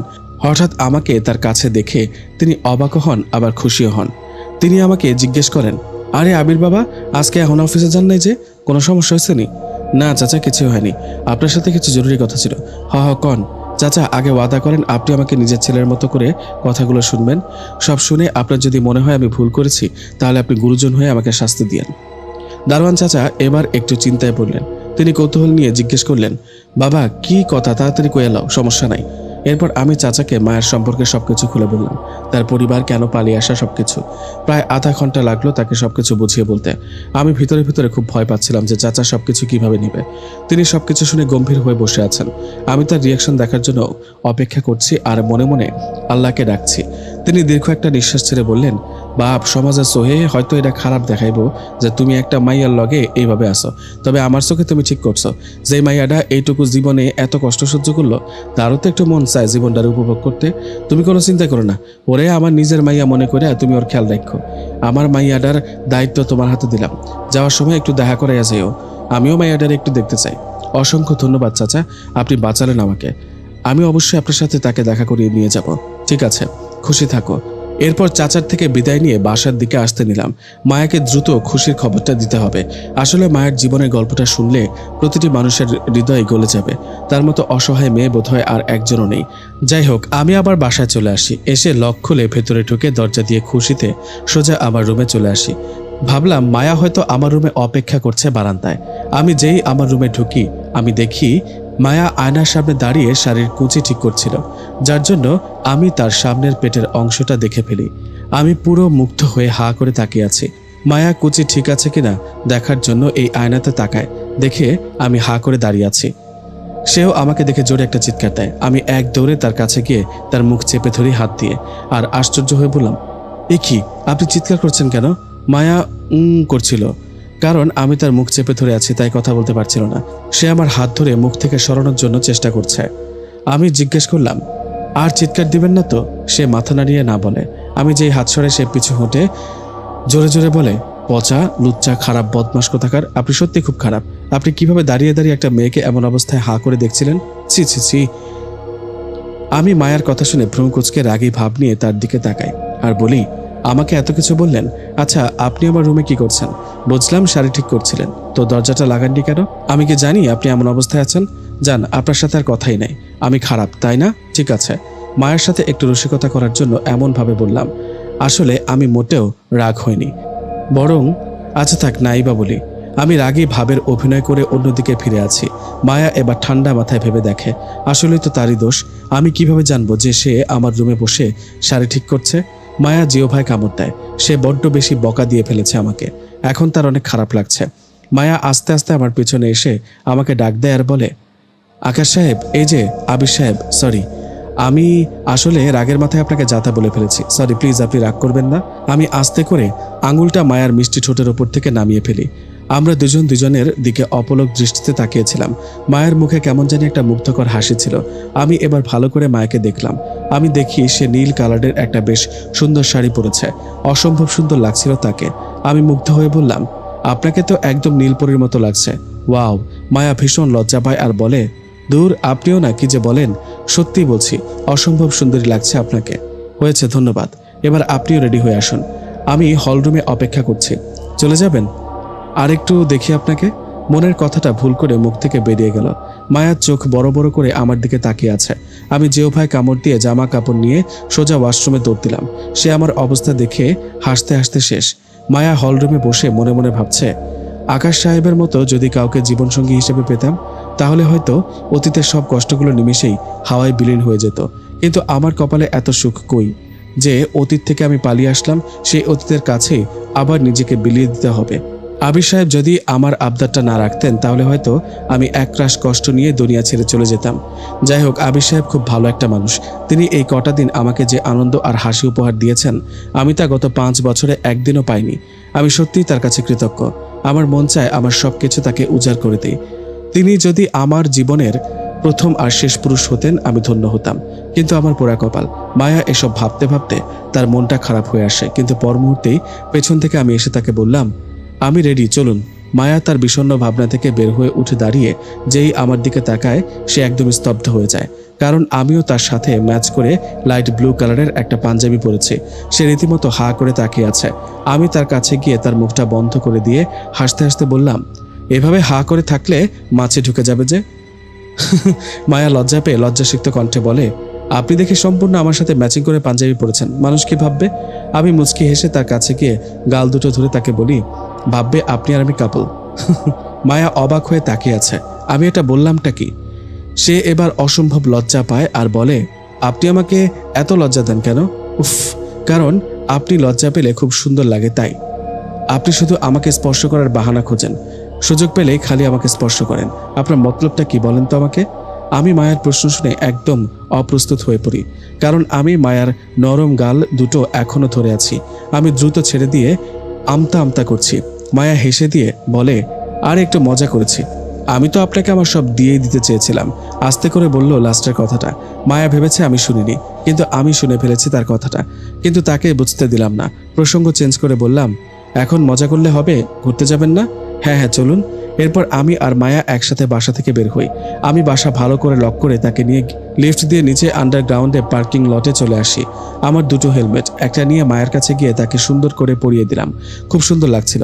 আমিও মুচকি হেসে আমার হেলমেটটা পরে তাকে বাইকের পেছনে বসিয়ে রওনা হলাম আমার ঠিক করা আর তার পছন্দের জায়গায়। বাইক নিয়ে মেন গেটের সামনে আসতেই দারোয়ান চাচাকে দেখতে পায়। সে আমাদের সামনে আসলে আমি আমার হেলমেটটা খুলি আর মায়াকে হেলমেটের গ্লাসটা উঠাতে বলি। চাচা আমাকে দেখে খুশি হয়ে আমাকে এসে বলেন, বাবা সাবধানে যেও, খুব সুন্দর মাইয়াটা। ঠিক আছে চাচা, দোয়া করবেন। তারপর আমি আমার হেলমেট পরে রওনা হলাম গন্তব্যের দিকে। আসলে আমরা যেখানে যাচ্ছি সে জায়গাটা হলো পূর্বাচল। সেখানে মায়ের পছন্দের জায়গা আছে, অনেক ধরনের রেস্টুরেন্টও আছে। আমরা 11টা নাগাদ বাসা থেকে রওনা হয়েছি। বাইকে যাচ্ছি বলে 1.5-2 ঘন্টা লাগবে যেতে। মায়া আমাকে খুব শক্ত করে জড়িয়ে ধরে আছে। আমি আস্তে আস্তে চালাচ্ছিলাম যাতে সে ভয় না পায়, কিন্তু বেচারি ভালোই ভয় পাচ্ছিল। আমি তাকে আমার সাথে ফিল করছি, বেশ মজাই লাগছিল। প্রিয় মানুষটাকে নিয়ে প্রথম কোথাও ঘুরতে যাচ্ছি। রাস্তায় অনেক মানুষ আমাদের দিকে অবাক হয়ে তাকিয়েছিল যখনই জ্যামে পড়েছিলাম। তাদের অধিকাংশই আমাদের কাপল ভেবেছিল। আমি অবশ্যই এতেই খুশি, কারণ আমি এটাই চাচ্ছিলাম। দেখতে দেখতে 1টা নাগাদ আমরা আমাদের গন্তব্যে এসে পৌঁছাই। তবে সেটা মায়া যেখানে যেতে চেয়েছিল সেখানে না, একটা রেস্টুরেন্টে। কারণ এখন দুপুর হয়ে গিয়েছে, তাই খাওয়া দাওয়া তো করতেই হবে। আমি বাইক পার্ক করে হেলমেটগুলো রেখে মায়াকে নিয়ে রেস্টুরেন্টে ঢুকলাম। মায়া মনের অজান্তেই আমার হাত ধরে আছে। হয়তো নতুন অজানা পরিবেশ, তাই তার একটু আনকমফোর্টেবল লাগছিল। আমিও তাকে ভালো করে ধরে রেস্টুরেন্টে ঢুকলাম। স্টাফরা আমাদের দেখে সালাম দিল। ম্যানেজার সাহেব নিজে এসে জিজ্ঞেস করলেন, স্যার ওয়েলকাম আমাদের রেস্টুরেন্টে। আপনাদের জন্য কি ভিআইপি টেবিলটা দিব? আপনাদের খুব সুন্দর লাগছে। আমি বললাম, ধন্যবাদ। হ্যাঁ হ্যাঁ দিন। মায়া পাশ থেকে আস্তে করে বলে, আরে এত টাকা নষ্ট করছেন কেন, নর্মাল টেবিলে বসি আমরা। আমি ইশারায় মুখে আঙুল দিয়ে তাকে চুপ থাকতে বললাম। ম্যানেজার সহ বাকিরা মুচকি হেসে দিল আর মায়া লজ্জা পেল। তারপর ম্যানেজার সাহেব আমাদের ভিআইপি টেবিলের দিকে নিয়ে গেলেন। আমরা বসলে ওয়েটার চলে আসে। আমি মায়ের কাছে মেনুটা দিয়ে বললাম, আপনার যা যা খেতে ইচ্ছে হয়। আমি মায়াকে আপনি বলায় ওয়েটার আমাদের দিকে অবাক হয়ে তাকিয়ে আছে। আমি তা দেখে দ্রুত কথা ঘুরিয়ে মায়াকে এই প্রথমবার তুমি করে বললাম, মানে তুমি যা যা খেতে চাও সব অর্ডার করো, কোনো সমস্যা নেই। মায়া আমার মুখে প্রথমবার তুমি বলতে শুনে অবাক হয়ে তাকায়। অবশ্য মায়ার ভালোই লাগছিল, কারণ তুমি ডাকটায় অনেক আপন আপন একটা ভাব আছে। আমি ইশারায় দ্রুত অর্ডার করতে বললাম। মায়া অসহায় হয়ে আমার দিকে তাকিয়ে আছে। আমি ওর মুখ দেখে বুঝে গেলাম যে সে বুঝতে পারছে না আসলে কি অর্ডার করবে। আমি আমার মেনু থেকে দেখে ইউনিক কিছু বিদেশি খাবার অর্ডার করলাম, যা আমরা সচরাচর কখনো খাই না। ওয়েটার অর্ডার নিয়ে চলে গেল আমাদের জন্য ওয়েলকাম ড্রিঙ্কস পরিবেশন করার জন্য। আমি আর মায়ার ড্রিঙ্কসটা নিয়ে এক চুমুক একসাথে খেয়ে নিই। মায়া খেয়ে বলে, মজা অনেক। আমি মুচকে এসে দিলাম। মায়াকে অনেকটা আনকমফোর্টেবল লাগছিল, তাই জিজ্ঞেস করলাম, অস্বস্তি লাগছে? মায়া আস্তে আস্তে করে আমাকে বলে, আশেপাশে কত চুপচাপ আর নিরিবিলি, মনে হচ্ছে ভুতুরে কোনো জায়গায় এসে পড়েছি। আমার তো খুব নার্ভাস লাগছে। এটা ভিআইপি জায়গা তো, তাই আশেপাশে কেউ নেই। আপনি আপনার মনের মতো করেই বসুন। মায়া আমার দিকে কিছুক্ষণ তাকিয়ে থেকে মাথা নিচু করে বলে, একটা অনুরোধ করি, রাখবেন? একটা কেন, 1000টা করুন। আমি তো আপনার অনেক ছোট। আপনি যদি আমাকে তুমি করেই বলেন আমি খুব খুশি হব। আপনার মুখে তুমি ডাকটা খুব মানায়। আমি মায়ার লজ্জাসিক্ত মুখখানার দিকে মুচকি একটা হাসি দিয়ে তাকিয়ে আছি। ওকে এত কিউট লাগে লজ্জা পেলে। আমি হেসে বললাম, ঠিক আছে। আমারও মনে মনে খুব ইচ্ছা ছিল তোমাকে তুমি করেই বলার। যাক, ইচ্ছাটা এবার পূরণ হলো। মায়া লজ্জা পাচ্ছে খুব। এর মধ্যে আমাদের খাবার চলে আসে। সে খাবার দেখে তো পুরাই শকড। এত এত মজার মজার খাবার। ওয়েটার সব খাবার সার্ভ করে দিয়ে গেলে আমি মায়াকে খাবার বেড়ে দিতে বলি, এগুলো খেয়ে দেখো, অনেক মজা লাগবে। এতগুলো? আমি আগে তো শুরু করো। এরপর আমরা দুজন খাবার খেতে শুরু করলাম। খাবার খুব মজা লাগছিল। ও নিজে নিজেই নিয়েই মজা করে খাচ্ছিল, আমিও খাচ্ছিলাম। ডেজার্টে খুব মজার একটা আইসক্রিম অর্ডার করেছিলাম, যেটা আমাদের জন্য স্পেশাল করে বানিয়ে আনা হয়েছে। মায়া সেটা খেয়ে খুশিতে একদম আত্মহারা। আমি ওকে খুশি করতে পেরে আলাদা একটা শান্তি পাচ্ছিলাম মনে মনে। আমরা খাওয়া দাওয়া শেষ করে অনেকটা সময় ওখানে বসেই দুজন গল্প করি, কারণ বাইরে এখন রোদ, বের হয়ে লাভ নেই। আমি গালে হাত দিয়ে মায়ের ছোটবেলার গল্পগুলো শুনছিলাম। মাঝে মাঝে ওকে কেমন জানি বাচ্চা বাচ্চা লাগে, আবার মাঝে মাঝে একদম কিশোরী, আবার মাঝে মাঝে বউয়ের মতো লাগে। মেয়েদের কত রূপ! আমি মায়াকে যত দেখি আমার মন ভরে না। অথচ অফিসে কত মেয়ে কলিগ আমার, তাদের কাউকেই আমার ভালো লাগে না বা বিশ্বাস হয় না। কিন্তু মায়ার বিষয়টা ভিন্ন। ওর প্রতি অন্যরকম একটা মায়া বা টান বা অনুভূতি কাজ করে আমার। জানি না কি নাম দিব এই অনুভূতির।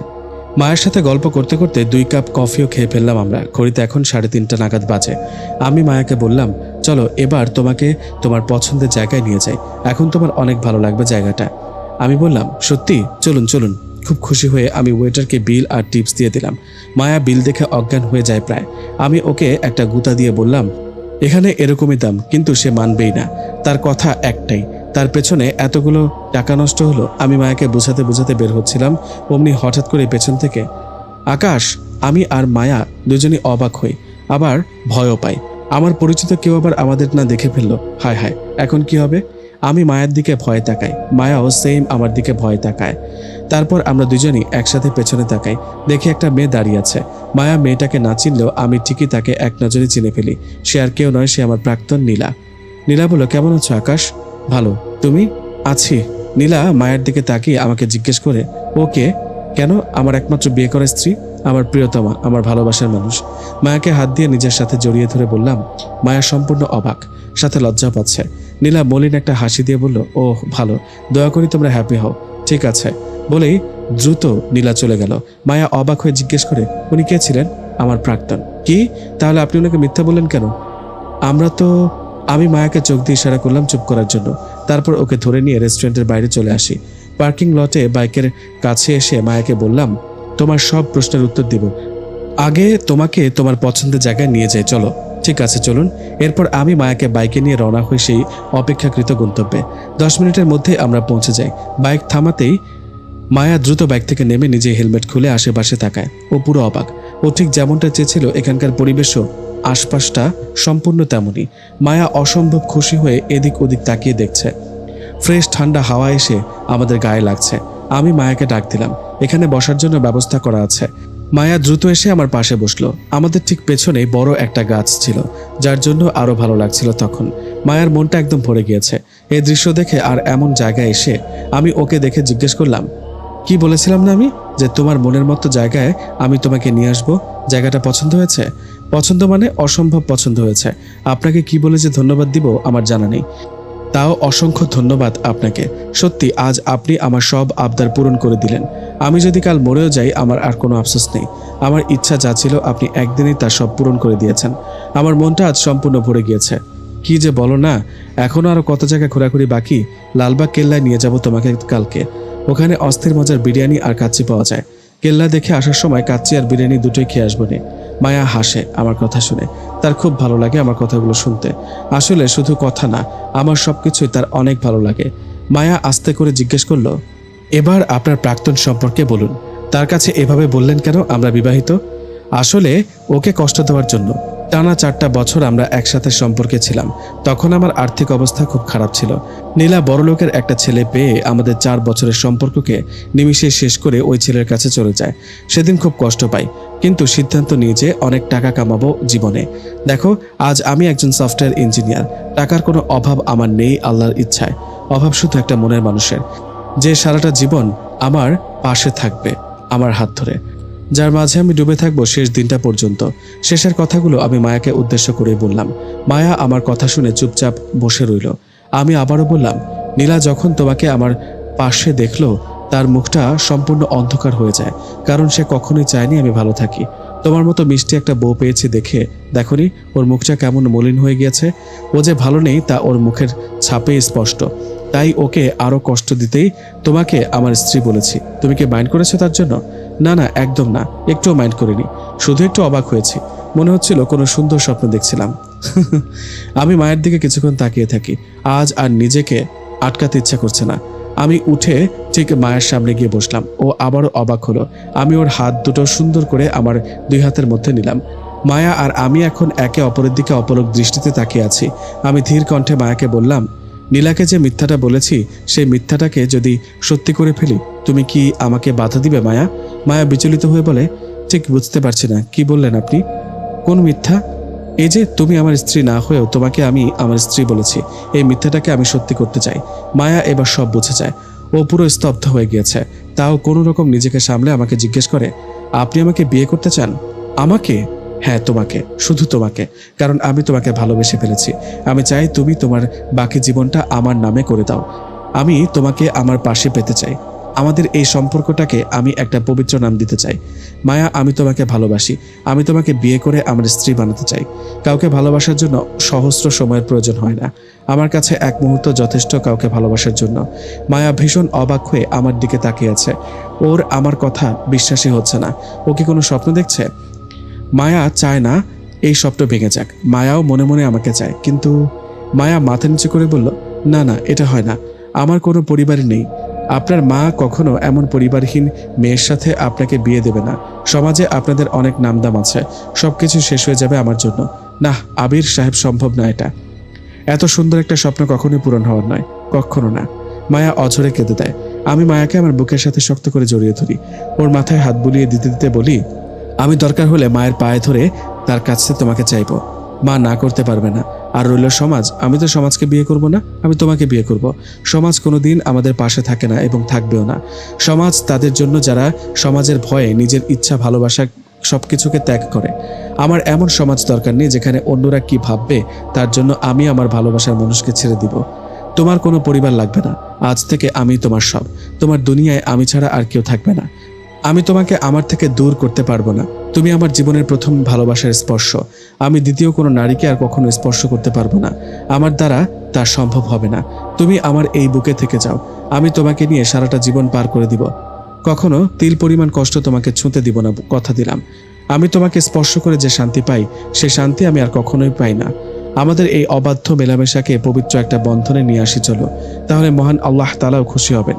মায়াও এবার আমাকে শক্ত করে জড়িয়ে ধরে জোরে কান্না করতে করতে বলে, আমিও আপনাকে ভালোবেসে ফেলেছি। আমিও আপনাকে চাই। আমারও আর কাউকে ভালো লাগে না। বিশ্বাস হয় না আপনি ছাড়া। আমারও শুধু আপনাকেই চাই। কিন্তু আপনার মা যদি আমাকে মেনে না নেয় তখন কি করবেন? আমি মায়াকে সামনে এনে বললাম, আমি আমার জান প্রাণ সব লাগিয়ে মাকে বুঝিয়ে বলবো। সে সব শুনে বুঝে যদি বলে তুমি আমার জন্য না, তাহলে আমি নিজ হাতে তোমাকে ট্রেনে উঠিয়ে দিয়ে আসবো। কারণ মায়ের মনে আঘাত করে আমাদের সম্পর্ককে এগিয়ে নিয়ে গেলে হয়তো সাময়িক ভালো থাকবো আমরা, কিন্তু বেশি দিন এই ভালো থাকা হবে না। আমার মা তো আমার খারাপ চায় না। তার মনে আঘাত করলে আমরা কখনো সুখী হতে পারবো না। বাবা মায়ের দোয়া সবচেয়ে বড় দোয়া। তবে আমি আপ্রাণ চেষ্টা করব যাতে মা রাজি হয়। একদম ঠিক বলেছেন আপনি। যে মা আপনাকে এত কষ্ট করে বড় করলো, এখন বিয়ের মতো একটা বড় সিদ্ধান্ত আপনি একা নিতে পারেন না। আমি আপনার কথায় একমত।